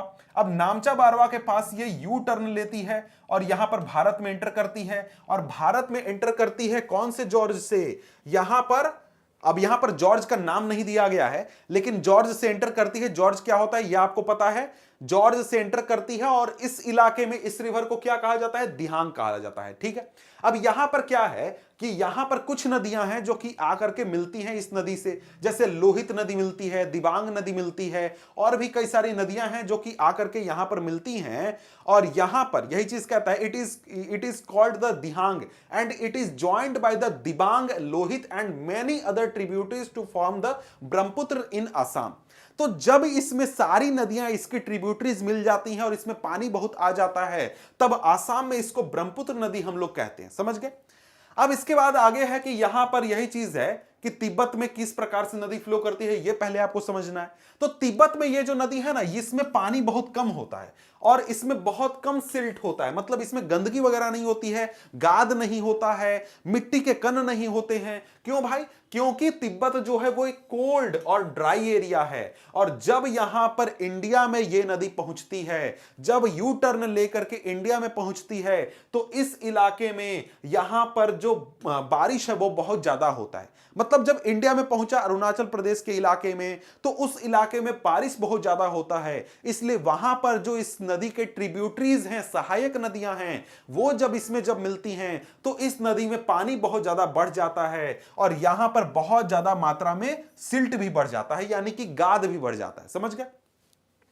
आगे कहता है कि the Brahmaputra has a braided channel in its entire length in Assam and forms many riverine islands. यहां पर देखिए, जो हमारा ब्रह्मपुत्र है वो कई सारे ब्रेडेड चैनल्स का निर्माण करती है। ब्रेडेड चैनल मतलब यहां पर यह हुआ कि जो नदी है वो फ्लो करेगी तो कभी इधर से ऐसे ऐसे ऐसे इस प्रकार से रास्ते का फॉर्मेशन करेगी और यहां पर यह बहुत सारे रिवराइन आइलैंड का फॉर्मेशन करती है। आइलैंड क्या होता है ये आपको पता है, नदी में जो आइलैंड बन जाए वो हमारा रिवराइन आइलैंड होता है। ठीक है, समझ गए? तो यहां पर यही चीज है। ठीक है, आगे कहता है कि do you remember the name of world's largest riverine island form the by Brahmaputra. आपको पढ़ाया गया था कि भाई सबसे बड़ी रिवराइन आइलैंड कौन सी है। ठीक है, तो वो आपको क्या याद है?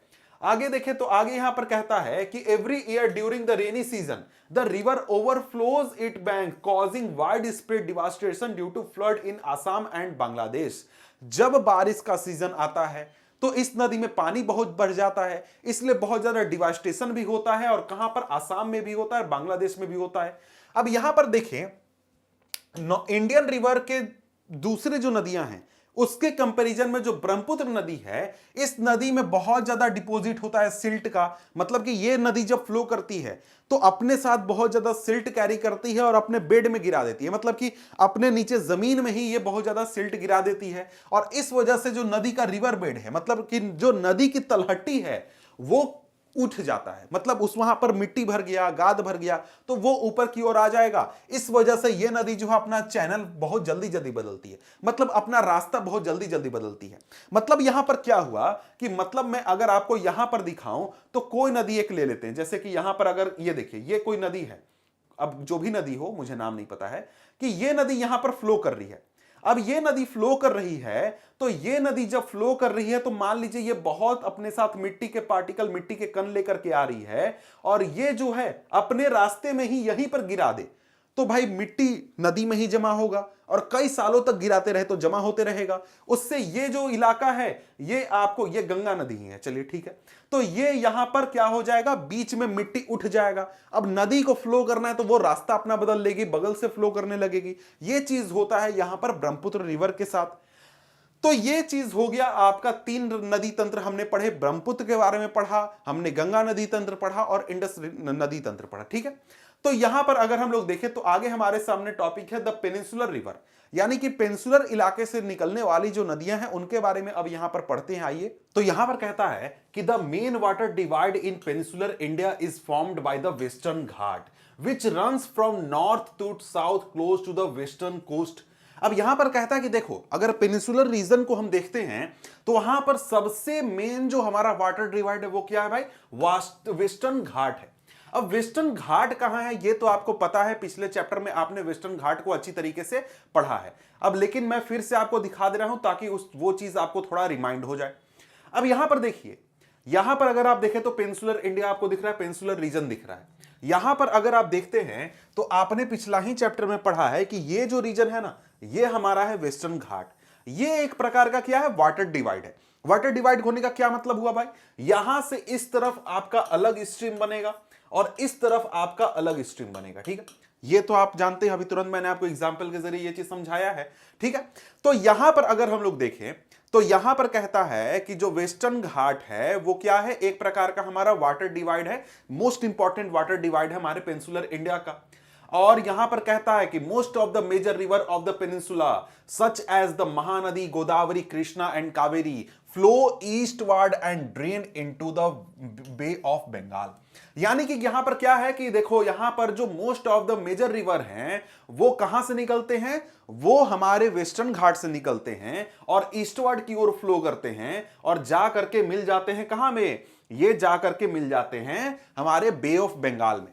अब जैसे यहां पर तुम ये देख रहे हो तस्वीर, इस तस्वीर में यहां पर हमारा क्या हो गया, ये पूरा रीजन हमारा हो गया वेस्टर्न घाट। इस प्रकार से यहां से गोदावरी नदी निकल रही है, यहां से हमारा तुंगभद्रा, यहां से कावेरी रिवर, यहां से और भी जैसे और भी बहुत सारे कृष्णा रिवर है यहां से ऐसे निकल रही है। तो ये सारी जो मेजर रिवर्स हैं वो किस तरफ फ्लो करती हैं, वो हमारे फ्लो करती हैं बे ऑफ बंगाल की तरफ। इसका रीजन एक प्रकार से ये भी है कि स्लोप हमारा इस तरफ है, क्यों, क्योंकि यहां पर हमारा वेस्टर्न घाट क्या है, वेस्टर्न घाट एक प्रकार से हमारा वाटर डिवाइड का काम करता है। और पिछला चैप्टर में तुमने वेस्टर्न घाट को अच्छी तरीके से पढ़ा है, यह भी पढ़ा है कि वेस्टर्न घाट से ईस्टर्न घाट की ओर हमको स्लोप देखने को मिलता है, जेंटल स्लोप है, जिससे कि हमारा वाटर इस तरफ फ्लो करता है, ठीक है।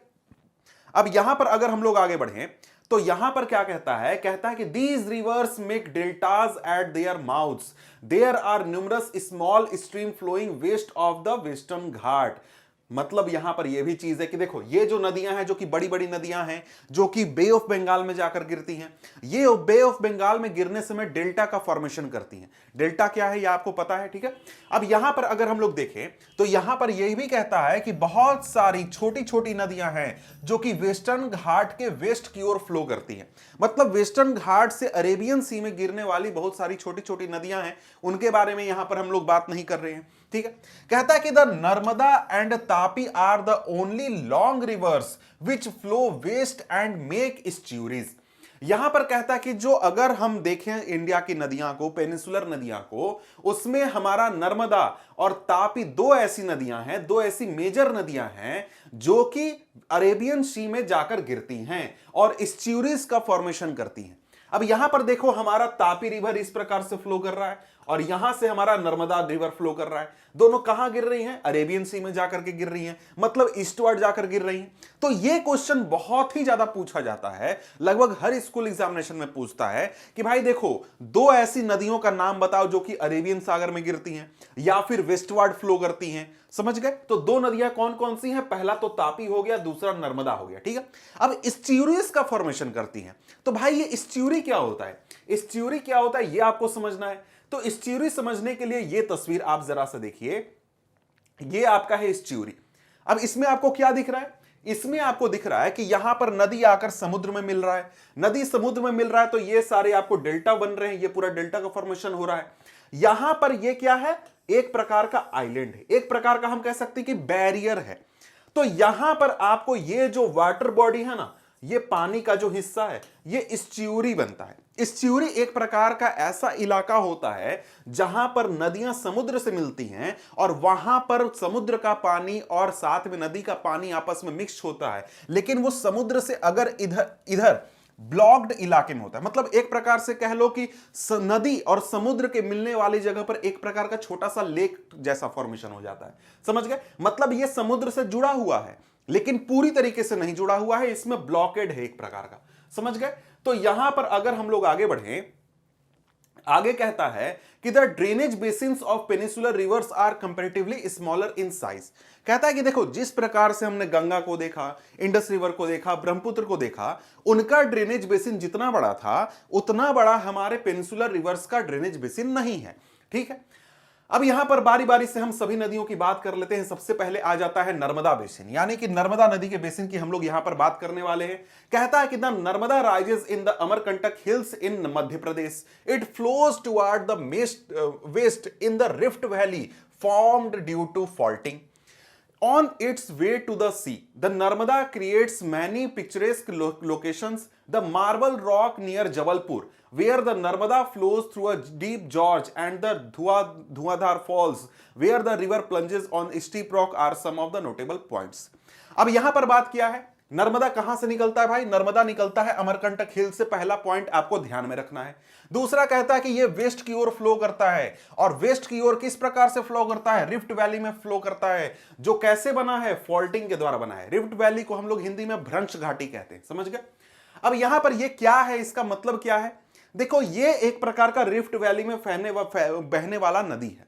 अब रिफ्ट वैली मतलब क्या, मतलब इस प्रकार का भ्रंश घाटी। अब ये तुमको जमीन में मिट्टी में दरार दिख रहा होगा, इसी प्रकार का दरार है जिसके थ्रू होकर के हमारा नर्मदा रिवर फ्लो करता है। अब तुम देखो, तुम जाकर के नक्शे में खोजोगे या फिर नर्मदा नदी को जाकर देखोगे तो तुमको ऐसा दरार नहीं दिखेगा भाई, दरार ऐसा होता भी नहीं है, मतलब जो भ्रंश घाटी होता है वो बिल्कुल ऐसा नहीं दिखता है, वो एक प्रकार का हमारा ज्योग्राफिकल फीचर है, समझ गए। वो बहुत हजार साल पहले दरार जैसा आकृति बना जिसमें से हमारा नर्मदा नदी फ्लो करता है, समझ गए। देखने में तुमको ऐसा दरार नहीं मिलेगा वहां पे, समझ रहे हो ना, ऐसा उसका ज्योग्राफिकल फीचर है, समझ गए। तो यहां पर अगर मैं दिखाऊं तो ये तुमको क्या दिख रहा है, ये नर्मदा नदी का बेसिन दिख रहा है, मतलब कि पूरा वो इलाका जो जहां पर नर्मदा नदी जहां से वाटर ड्रेन करता है, ये अमरकंटक की पहाड़ियों से निकलता है, और यहां पर जबलपुर, इस प्रकार के जबलपुर के पास आकर के ये क्या करता है, ये एक प्रकार से, एक सेकेंड में फिर से पढ़ देता हूं, यहां जबलपुर के पास जो मार्बल रॉक्स के इलाके हैं वहां पर डीप जॉर्ज से होकर ये गुजरता है। अब देखो ये तुम यहां पर देख रहे हो, ये जो पूरा रीजन, ये कहां का रीजन है। अगर तुम भारत के नक्शे में इस इलाके को खोजो तो ये इलाका तुमको कहां मिलेगा, ये इलाका यहां मिलेगा, समझ गए। यहां पर इस प्रकार से ऐसे करके ये पूरा रीजन है जो कि नर्मदा रिवर का बेसिन है, मतलब ये पूरा रीजन है जहां से नर्मदा नदी को पानी मिलता है, और नर्मदा नदी में इस इलाके के वाटर स्ट्रीम्स आकर के मिलते हैं, ठीक है। तो ये हो गया आपका पहला इंपॉर्टेंट रिवर जो कि कौन है, नर्मदा रिवर और नर्मदा बेसिन, ठीक है। अब इसके बाद अगर हम लोग आगे बात करें तो आगे यहां पर क्या कहता है, आगे अब हमारा आ जाता है कि all tributaries of the Narmada are very short and most of this join the main stream at right angles. The Narmada basin covers part of Madhya Pradesh and Gujarat. अब यहां पर क्या बात है भाई, यहां पर बात है कि जो नर्मदा बेसिन है, नर्मदा रिवर है, इसमें जितने भी स्ट्रीम मिलते हैं, वाटर स्ट्रीम आकर के मिलते हैं, वो सारे राइट एंगल में मिलते हैं। अब ये देखिए, ये तस्वीर में आपको रिवर साफ साफ दिख नहीं रहा होगा, ये एक प्रकार से दिखा रहा है कि भाई किस इलाके में जो नर्मदा रिवर है उसका बेसिन है। तो यहां पर ये जो रीजन है ये आपका है मध्य प्रदेश का रीजन, और ये यहां से हो गया गुजरात। तो ये गुजरात और मध्य प्रदेश में नर्मदा नदी का आपका बेसिन फैला हुआ है, ठीक है। और यहां पर अगर हम देखें तो एक और चीज की क्या, कि जो स्ट्रीम्स मिलते हैं वो राइट एंगल पर मिलते हैं, समझ गए। अब यहां पर आगे बढ़े तो आगे हमारे सामने आ जाता है तापी बेसिन।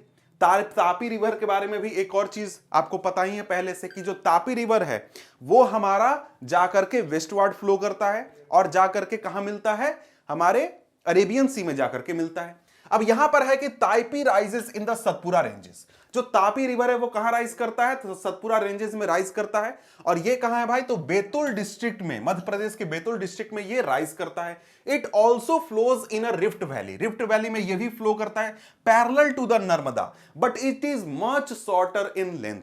भाई नर्मदा के जैसे ही ये भी रिफ्ट वैली में फ्लो करता है, नर्मदा के पैरेलल फ्लो करता है, और इसका बेसिन जो है मध्य प्रदेश, गुजरात और महाराष्ट्र में फैला हुआ है। अब इसका भी बेसिन में अगर मैं आपको दिखाऊं तो ये उसका बेसिन है, तापी बेसिन है। अब तापी बेसिन आप देख रहे हैं तो ये कहां पे फैला हुआ है भाई इसका बेसिन, देखिए एक तरफ तो ये इलाका हो गया गुजरात, क्योंकि यहां से ऐसे करके ये गुजरात है, यहां पर आपका यहां से ऐसे है महाराष्ट्र, तो महाराष्ट्र हो गया, और ये हो गया मध्य प्रदेश। मध्य प्रदेश के बॉर्डर से लेकर महाराष्ट्र में और गुजरात में इसका बेसिन फैला हुआ है, और ये रिवर जो है ये आपके नर्मदा रिवर के पैरेलल फ्लो करता है। यहां देखिए, यहां पर आप देख रहे हैं, यहां पर ऊपर नर्मदा है और इसके नीचे यहां पर आपको क्या है, तापी है। ये दोनों नदियां यहां पर पैरेलल फ्लो कर रही हैं। अब इसके बीच में है हमारा सतपुरा रेंज। इस प्रकार से सतपुरा रेंज यहां पर आता है और यही जो सतपुरा रेंज है इन दोनों नदियों के बीच में, या फिर कहें कि जो नर्मदा बेसिन है और तापी बेसिन है उसके बीच में वाटर डिवाइड का काम करता है। मतलब यहां पर जो सतपुरा रेंज है वो इन दोनों नदियों के वाटर डिवाइड के रूप में यहां पर काम करता है। यह चीज भी हो गया। अब इसके बाद अगर हम लोग देखें तो आपको यह चीज यहां पर शायद लिखा हुआ होगा, the coastal plain between western Ghat and the Arabian sea are very narrow, hence the coastal rivers are short, the main west flowing rivers are Sabarmati, Mahi, Bharathapuzha, Periyar, find about this the states in which this rivers drain the water. अब यहां पर बात है कि दो reverse के बारे में बात कर ली गई जो इंपॉर्टेंट रिवर्स थे, लेकिन उसके अलावा बहुत सारी नदियां हैं जो कि जाकर के समुद्र में गिरती हैं, अरेबियन सी में गिरती हैं। लेकिन ये जो नदियां हैं ना, ये बहुत छोटी लेंथ की हैं, उतनी ज्यादा इंपॉर्टेंट नहीं है, इसलिए इनके बारे में हम यहां पर बात कर रहे हैं। लेकिन उनमें से कुछ जो इंपॉर्टेंट हैं, जैसे कि साबरमती रिवर है, माही रिवर है, भारतपुंजा है, पेरियार है, ये कहां फ्लो करती हैं, कैसे फ्लो करती हैं, ये आपके लिए कहा गया कि आप इसको फाइंड करिए, पता करिए। अब इसके बाद यहां पर बात करें तो यहां पर हम लोग अब बात करने वाले हैं गोदावरी रिवर के बारे में। तो गोदावरी जो है वो है लार्जेस्ट पेनिसुलर रिवर। तो आपसे क्वेश्चन पूछेगा लार्जेस्ट पेनिसुलर रिवर के बारे में, तो आप क्या लिखिएगा? गोदावरी लिखिएगा। कहता है कि it rises from the slopes of the western Ghat in the Nashik district of Maharashtra. भाई देखो, गोदावरी कहां से निकलता है? वेस्टर्न घाट से निकलता है। वेस्टर्न घाट के किस रीजन से? महाराष्ट्र के नासिक डिस्ट्रिक्ट में वेस्टर्न घाट से ये निकलता है और ये करीब 1500 किलोमीटर डिस्टेंस को कवर करता है। इसका लेंथ 1500 किलोमीटर है और ये कहां जाकर के गिरता है? बे ऑफ बंगाल में जाकर के गिरता है। और कहता है कि it's drainage basin is also the largest among the peninsular river. Peninsular river जितनी भी है उनमें सबसे बड़ा ड्रेनेज बेसिन किसका है? सबसे बड़ा ड्रेनेज बेसिन है गोदावरी नदी का। कहता है कि the basin covers part of Maharashtra, Madhya Pradesh, Odisha and Andhra Pradesh. अब यहां पर 4 राज्यों में यहां पर बेसिन फैला हुआ है, गोदावरी बेसिन। लेकिन इसमें से गोदावरी नदी का जो बेसिन है उसका 50% इलाका कहां है? महाराष्ट्र में है। समझ गए? The Godavari is joined by a number of tributaries such as the Purna, Vardha, Pranhita, Manjra और Venganga and Penganga. The last 3 tributaries are very large because of its length and the area it covers. It is also known as दक्षिण गंगा। अब यहां पर आपसे दक्षिण गंगा नाम से भी सवाल पूछ सकता है कि भाई दक्षिण गंगा किस नदी को बोलते हैं? तो गोदावरी नदी को बोलते हैं। और यहां पर इसके ट्रिब्यूटरीज भी थोड़ा ध्यान रखिएगा। समझ गए? इसका किस किस राज्य में फैलाव है ये भी आप ध्यान रखिएगा। तो यहां पर अगर आप देखें तो यहां पर आपको गोदावरी नदी दिख रही है, गोदावरी नदी हाईलाइट किया हुआ है। यहां पर आप देख सकते हैं ये गोदावरी रिवर है जो कि कहां फ्लो कर रहा है? जो कि महाराष्ट्र के नासिक से फ्लो कर रहा है और जा करके यहां पर अरेबियन सी में गिर रहा है आंध्र प्रदेश होते हुए। ठीक है, तो आज के समय में अगर हम लोग बात करें तो यहां पर आप देख सकते हैं महाराष्ट्र हो गया, महाराष्ट्र के बाद यहां पर उड़ीसा में इसका ड्रेनेज बेसिन फैला हुआ है, आंध्र प्रदेश में फैला हुआ है। समझ गए? तो यहां पर अगर हम लोग आगे बढ़े तो हाँ, मध्य प्रदेश भी है। ठीक है, अब आगे बढ़े तो आगे हमारे सामने नदी आ जाती है महानदी। मतलब महानदी बेसिन की बात कर रहे हैं। देखिए यहां पर हम लोग पूरे रिवर सिस्टम की बात कर रहे हैं, केवल एक नदी की नहीं बात कर रहे हैं। जैसे गंगा तो गंगा का पूरा रिवर सिस्टम, महानदी तो महानदी का पूरा रिवर सिस्टम। समझ गए? कहता है कि Mahanadi rises in the highlands of Chhattisgarh. Chhattisgarh के हाईलैंड में ये राइज करती है। It flows through Orissa to reach the bay of Bengal. ठीक है, the length of the river is 860 kilometre. Its drainage basin is shared by Maharashtra, Chhattisgarh, Jharkhand and Odisha. यहां पर यह है कि ये जो हमारा नदी है महानदी, ये कहां से निकलता है? महानदी निकलता है छत्तीसगढ़ के हाईलैंड से और ये उड़ीसा से होते हुए बे ऑफ बंगाल में जाकर गिरता है। ठीक है, तो ये आप यहां पर देख रहे हैं कौन सा रिवर है? ये दूसरा रिवर। ठीक है, इसकी बात हम लोग नहीं कर रहे, ये कृष्णा रिवर का है। ठीक है, तो यहां पर ये हो गया महानदी के बारे में। इसके बाद आ जाता है कृष्णा बेसिन। कहता है कि rising from a spring near Mahabaleshwar, Mahabaleshwar के पास ये राइज करता है और कृष्णा जो है वो कृष्णा रिवर 1400 किलोमीटर ट्रेवल करता है और ये बे ऑफ बंगाल में जाकर गिरता है।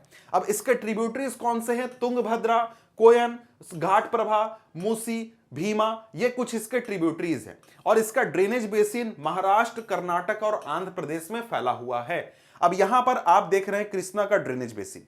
अब कृष्णा के ड्रेनेज बेसिन में ये इलाका हो गया महाराष्ट्र का, फिर इसके बाद यहां पर ये इलाका हो गया कर्नाटक का और ये इलाका हो गया आंध्र प्रदेश का। इन 3 राज्यों में यहां पर इसका ड्रेनेज बेसिन फैला हुआ है और काफी बड़ा ड्रेनेज बेसिन है कृष्णा रिवर का। ठीक है, अब यहां पर अगर हम लोग बात करें तो आगे हमारे सामने आ जाता है कावेरी रिवर। ठीक है, कावेरी रिवर की बात करने वाले हैं। तो कहता है कि the Kaveri rises in Brahmagiri range of the western Ghat and it reaches the bay of Bengal in south of Cuddalore in Tamil Nadu. The total length of the river is 760 kilometre. Its main tributaries are Amravati, Bhavani, Hemavati and Kabini. Its basin drain part of Karnataka, Kerala and Tamil Nadu. अब यहां पर हम लोग बात कर रहे हैं Kaveri basin की। कावेरी बेसिन कहां राइज करता है? ये ब्रह्मगिरी रेंज में राइज करता है, वेस्टर्न घाट में, और ये वेस्ट बंगाल में जाकर गिरता है, जो कि तमिलनाडु के आसपास गिरता है। अब ये देख रहे हैं आप कावेरी बेसिन का तस्वीर, मतलब कावेरी नदी का बेसिन। इसमें जितनी सारी नदियां मिलती हैं सभी की बात यहां पर हम लोग कर रहे हैं। तो ये 3 राज्यों में फैला हुआ है, कर्नाटक, केरल और तमिलनाडु। ये तमिलनाडु का रीजन है जहां पर ये नदी आकर के गिर रही है, और साथ में यहां पर हमारे सामने है कर्नाटक के रीजन जहां से ये नदी का उद्गम होता है, जहां से ये निकलती है, और साथ में केरल के कुछ इलाकों में यहां पर नदी जो है वो फैली हुई है। अब यहां पर अगर हम लोग देखें तो आप अगर न्यूज को थोड़ा मोड़ा जानते होंगे तो ये जो नदी है ना, इस नदी को लेकर तमिलनाडु राज्य और कर्नाटक राज्य में एक प्रकार का फाइट चलता है कि कौन इस नदी का पानी ज्यादा यूज करेगा। कर्नाटक के लोग चाहते हैं कि हम लोग यूज करें, तमिलनाडु के लोग चाहते हैं कि भाई हम लोग को पानी मिले, हम लोग इसका ज्यादा यूज करें। तो इसको लेकर काफी इनके बीच में टसल चलता है। ये लोग सुप्रीम कोर्ट में केस लड़ रहे हैं, बहुत ये हाईलाइटेड इशू है, समझ गए।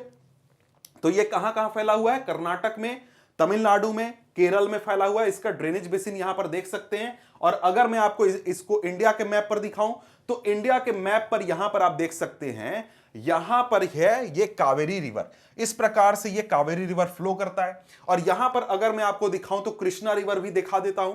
कृष्णा रिवर यहां से निकलता है, ऐसे ऐसे फ्लो करते हुए करते करते यहां निकलता है, और इसके जो ट्रिब्यूटरी उसमें एक रिवर है तुंगभद्रा भी, जो कि यहां दिखाया गया है। और ऊपर दिखाऊं तो यहां पर गोदावरी वगैरह यहां पर आप देख सकते हैं। अब यहां पर आगे बढ़ते हैं तो आगे यहां पर कावेरी हमने देख लिया।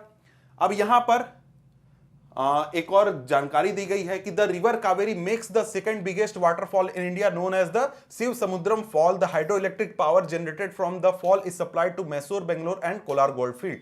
ठीक है, केजीएफ, ठीक है, जो कि आप ने फिल्म का नाम सुना होगा, उसी केजीएफ की यहां पर बात की जा रही है।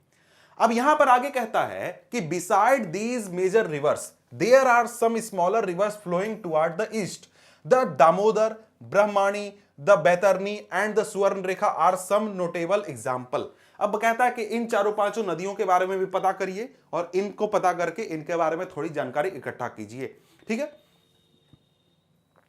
अब यहां पर आगे हम लोगों को लेक्स के बारे में पढ़ना है। रिवर्स हमने कवर कर लिए इंडिया के, लेक्स के बारे में पढ़ना है। उतना कुछ है नहीं, थोड़ा सा बचा हुआ है। कहता है कि you may be familiar with the valley of Kashmir and the famous Dal lake, the houseboats and shikaras which attract thousands of tourists every year. Similarly, you may have visited some other tourist spot near a lake and enjoyed boating, swimming and other water games. भाई simple सी बात ये समझाना चाहता है, कहना चाहता है कि देखो भाई, तुमको तो लेक के बारे में पता होगा, अपने आसपास के इलाके में भी झील वगैरह तुमने घूमा होगा। नहीं घूमा है तो भाई तुमने यहां पर नाम सुना होगा, डल लेक का तुमने नाम सुना होगा कि वहां पर हजारों लोग घूमने जाते हैं, और साथ में वहां पर आपको बोट्स होते हैं जिसमें सवारी किया जाता है। आपने फिल्मों में भी बहुत सारी चीजें देखी हैं, तो ये सब चीजें आप जानते होंगे। लेक के बारे में आपने कुछ ना कुछ पढ़ा होगा, जाना होगा, या फिर आप उसमें घूम चुके होंगे। कहता है कि imagine that if Srinagar, Nainital और any other tourist place did not have a lake, what would they have been as attractive as they are today. मतलब कि मान लो कि उनके उन जगहों पर अगर लेक अवेलेबल नहीं होता तो क्या वहां पर लोग उतनी ज्यादा घूमने जाते जितना कि आज जाते हैं? तो आंसर है नहीं, क्योंकि भाई लेक भी एक रीजन है जो कि अट्रैक्ट करता है लोगों को घूमने के लिए। Have you ever tried to know the importance of lake in making a place attractive to tourist? यही बात है। Apart from attraction for tourists, lakes are also useful to human beings in many ways. भाई देखने के अलावा वहां पर मजा करने के अलावा, बोट में घूमने के अलावा भी हमारे लेक्स जो होते हैं वो एक प्रकार से बहुत इंपॉर्टेंट होते हैं। अब यहां पर एक एक्स्ट्रा जानकारी दी गई है कि lakes of large extent are called seas. जो दुनिया में बहुत बड़े बड़े लेक होते हैं, बहुत बड़े बड़े मतलब कि बहुत बड़े बड़े जो लेक होते हैं ना, उनको सी कहा जाता है, सागर कहा जाता है। जैसे कैस्पियन सी, डेड सी, एरल सी, ये सारे क्या हैं? ये सारे लेक हैं, लेकिन ये इतने बड़े हैं कि इनको सागर हम लोग बोलते हैं, सी बोलते हैं। समझ गए? अब यहां पर आगे कहता है कि India has many lakes, they differ from each other in size and other characteristic. Most lakes are permanent. Some contain water only during the rainy season, like the lakes in the basin of inland drainage of semi-arid region. भाई यहां पर कहता है कि देखो, India में बहुत प्रकार के लेक अवेलेबल है। एक लेक है जो कि आपके गांव के बिल्कुल बगल है, आपके शहर के बिल्कुल पास है, वो एक प्रकार से रेन वाटर के ऊपर डिपेंडेंट है। मतलब बारिश होगी तो उसमें पानी होगा, बारिश नहीं होगी तो वहां पर पानी नहीं होगा। समझ गए? इसके अलावा यहां पर कहता है कि कुछ भारत में ऐसे लेक हैं जो कि ग्लेशियर के एक्शन की वजह से बने हैं या फिर आइस शीट के एक्शन की वजह से बने हैं। कुछ ऐसे लेक हैं जो कि हवाओं या फिर नदियों या फिर ह्यूमन एक्टिविटीज की वजह से बने हैं। समझ गए? अब यहां पर एक प्रकार का लेक जो कि आपको पढ़ना है वो है ऑक्सबो लेक। कहता है कि a meandering river across a flood plain forms cut off that later develop into oxbow lake. अब यहां पर देखिए, सबसे पहले बात है कि ऑक्सबो लेक क्या होता है, ये आपको समझना है। ऑक्सबो लेक शुरुआत में भी एक प्रकार से हम लोग बात कर चुके हैं। तो ये क्या है? ये एक मियांडरिंग रिवर है, मतलब कि सांप जैसे चलता है, बिल्कुल उस प्रकार से रास्ता लेते हुए ये चल रहा है। अब यहां पर क्या होगा, कभी ऐसा होगा कि ये जो नदी है ये अपना रास्ता बदल लेगा। क्यों रास्ता बदल लेगा भाई? ये रास्ता इसलिए बदल लेगा क्योंकि ये नदी लगातार डिपोजिशन और इरोजन कर रहा है। तो यहां पर क्या होगा, इस प्रकार इस तरफ से इरोजन होगा और इधर डिपोजिशन होगा। ऐसा होते होते क्या होगा, एक समय आएगा कि ये रास्ता सीधा पकड़ लेगा और ये वाला रास्ता बंद हो जाएगा। तो ये जो पूरा इलाका है ना, ये क्या बन जाएगा? एक ऑक्सबो लेक बन जाएगा। ऑक्सबो लेक किसको क्यों कहते हैं? क्योंकि जब इसका शेप आप देखते हैं तो इसका शेप बिल्कुल ऑक्स के बो जैसा होता है। समझ गए? खुर जैसा होता है, जिसको खुर कहा जाता है, उसके जैसा होता है ये, इसलिए इसको हम लोग ऑक्सबो लेक बोलते हैं। समझ गए? तो इस प्रकार से ये कट ऑफ का फॉर्मेशन करके क्या करता है? ऑक्सबो लेक का फॉर्मेशन करता है। इसी के साथ कहता है कि spits and bars form lagoon in the coastal areas, for example the Chilika lake, the Pulicat lake and Kolleru lake. अब देखिए, यहां पर देखिए, ऑक्सबो लेक हो गया, आपको यहां पर लगून का उदाहरण याद रखना है, चिल्का लेक, पुलिकट लेक और कुलेरू लेक याद रखना है। अब ये हमारा क्या होता है, लगून क्या होता है, स्पिट और बार क्या होता है, ये जरा सा समझते हैं। तो ये जो तस्वीर आप देख रहे हैं ये उदाहरण है स्पिट और बार का। यहां पर क्या हो रहा है भाई, यहां पर ये पूरा समुद्र है, समुद्र है, समुद्र में एक प्रकार से यहां पर फ्लो आता है। फ्लो कैसे आता है भाई?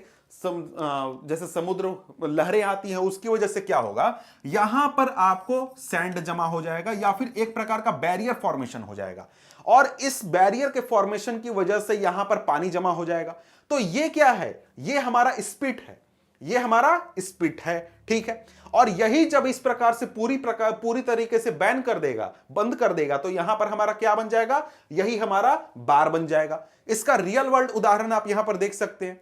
यहां पर देखिए, ये स्पिट है, इधर जमीन से ये मिला हुआ है, जमीन से मिले हुए आया आया आया और यहां पर ये इस प्रकार का फॉर्मेशन कर दिया।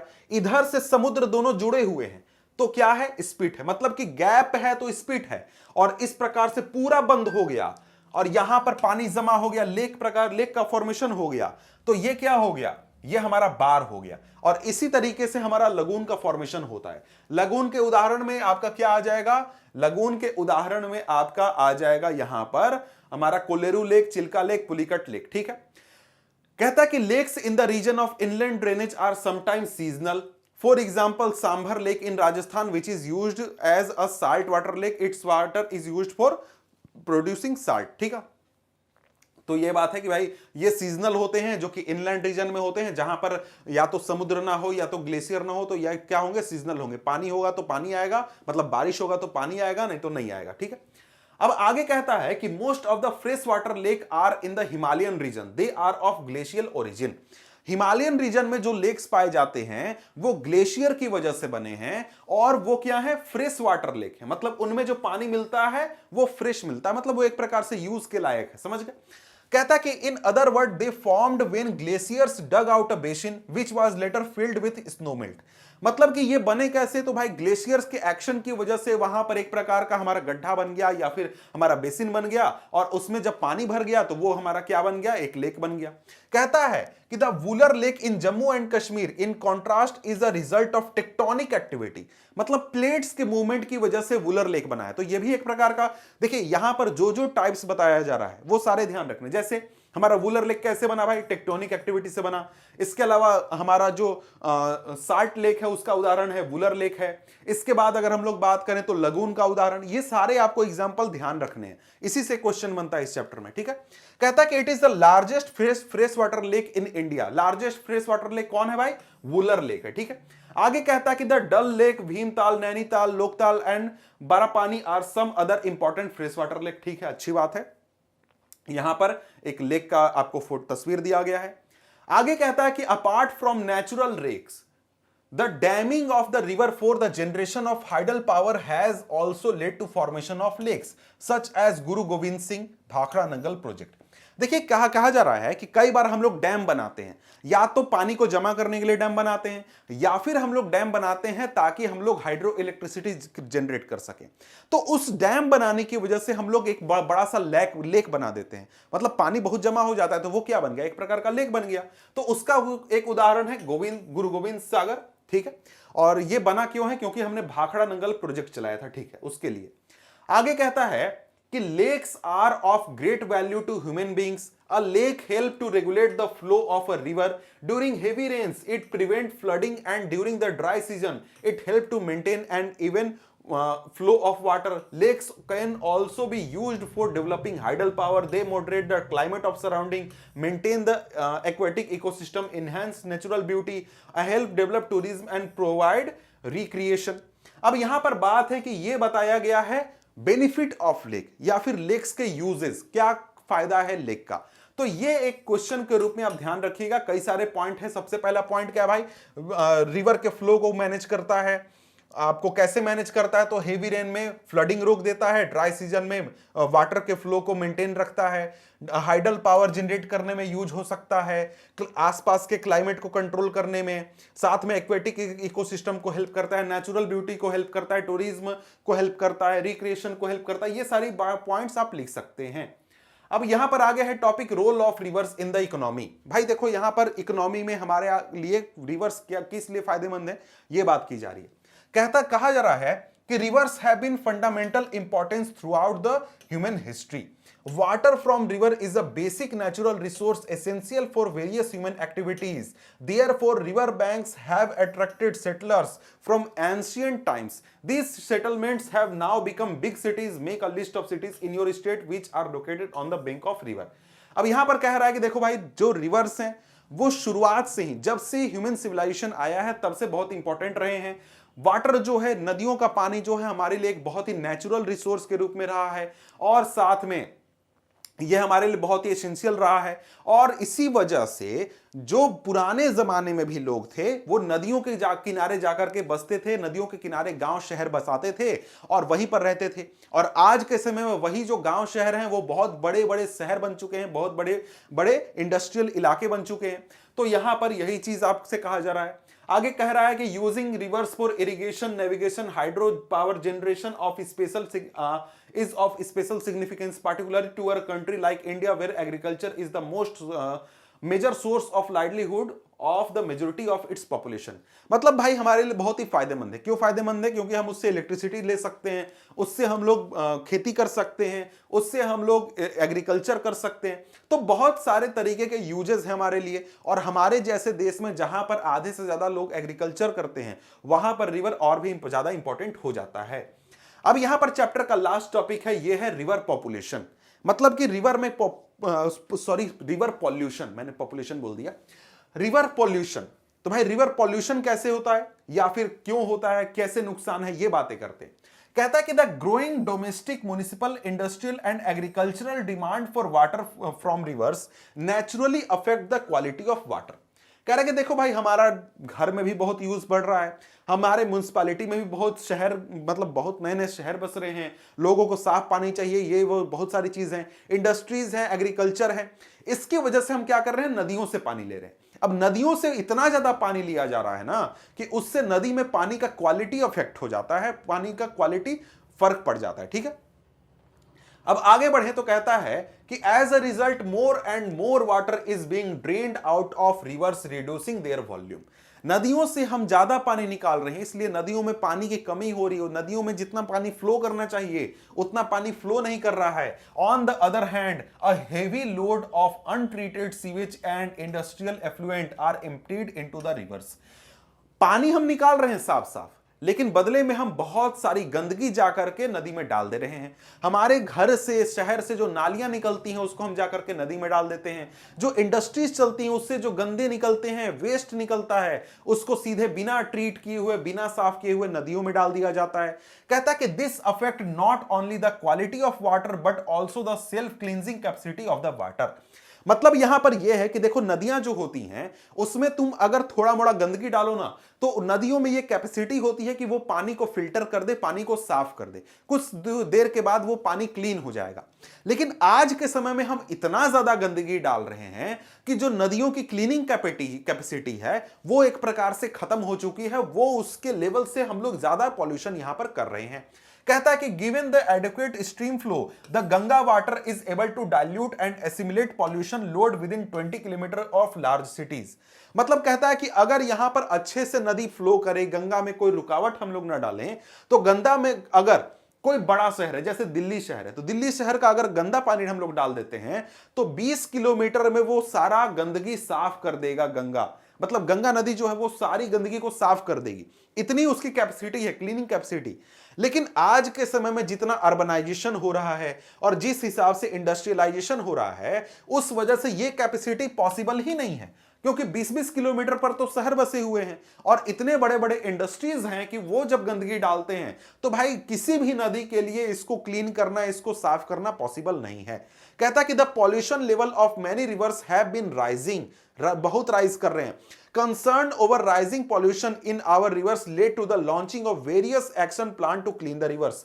सरकार ने या फिर लोगों ने जब देखा कि भाई इतना ज्यादा पॉल्यूशन हो रहा है कि हम लोग के कैपेसिटी के बाहर है, नदियां उसको साफ नहीं कर सकती हैं, नदियां पॉल्यूट हो रही हैं, तो उसके लिए एक्शन प्लान बनाए गए और उसके लिए उसको ट्रीट करने की कोशिश की जा रही है कि भाई कैसे साफ किया जाए, नदियां साफ कैसे रहे। समझ गए? कहता है कि have you heard about such action plan?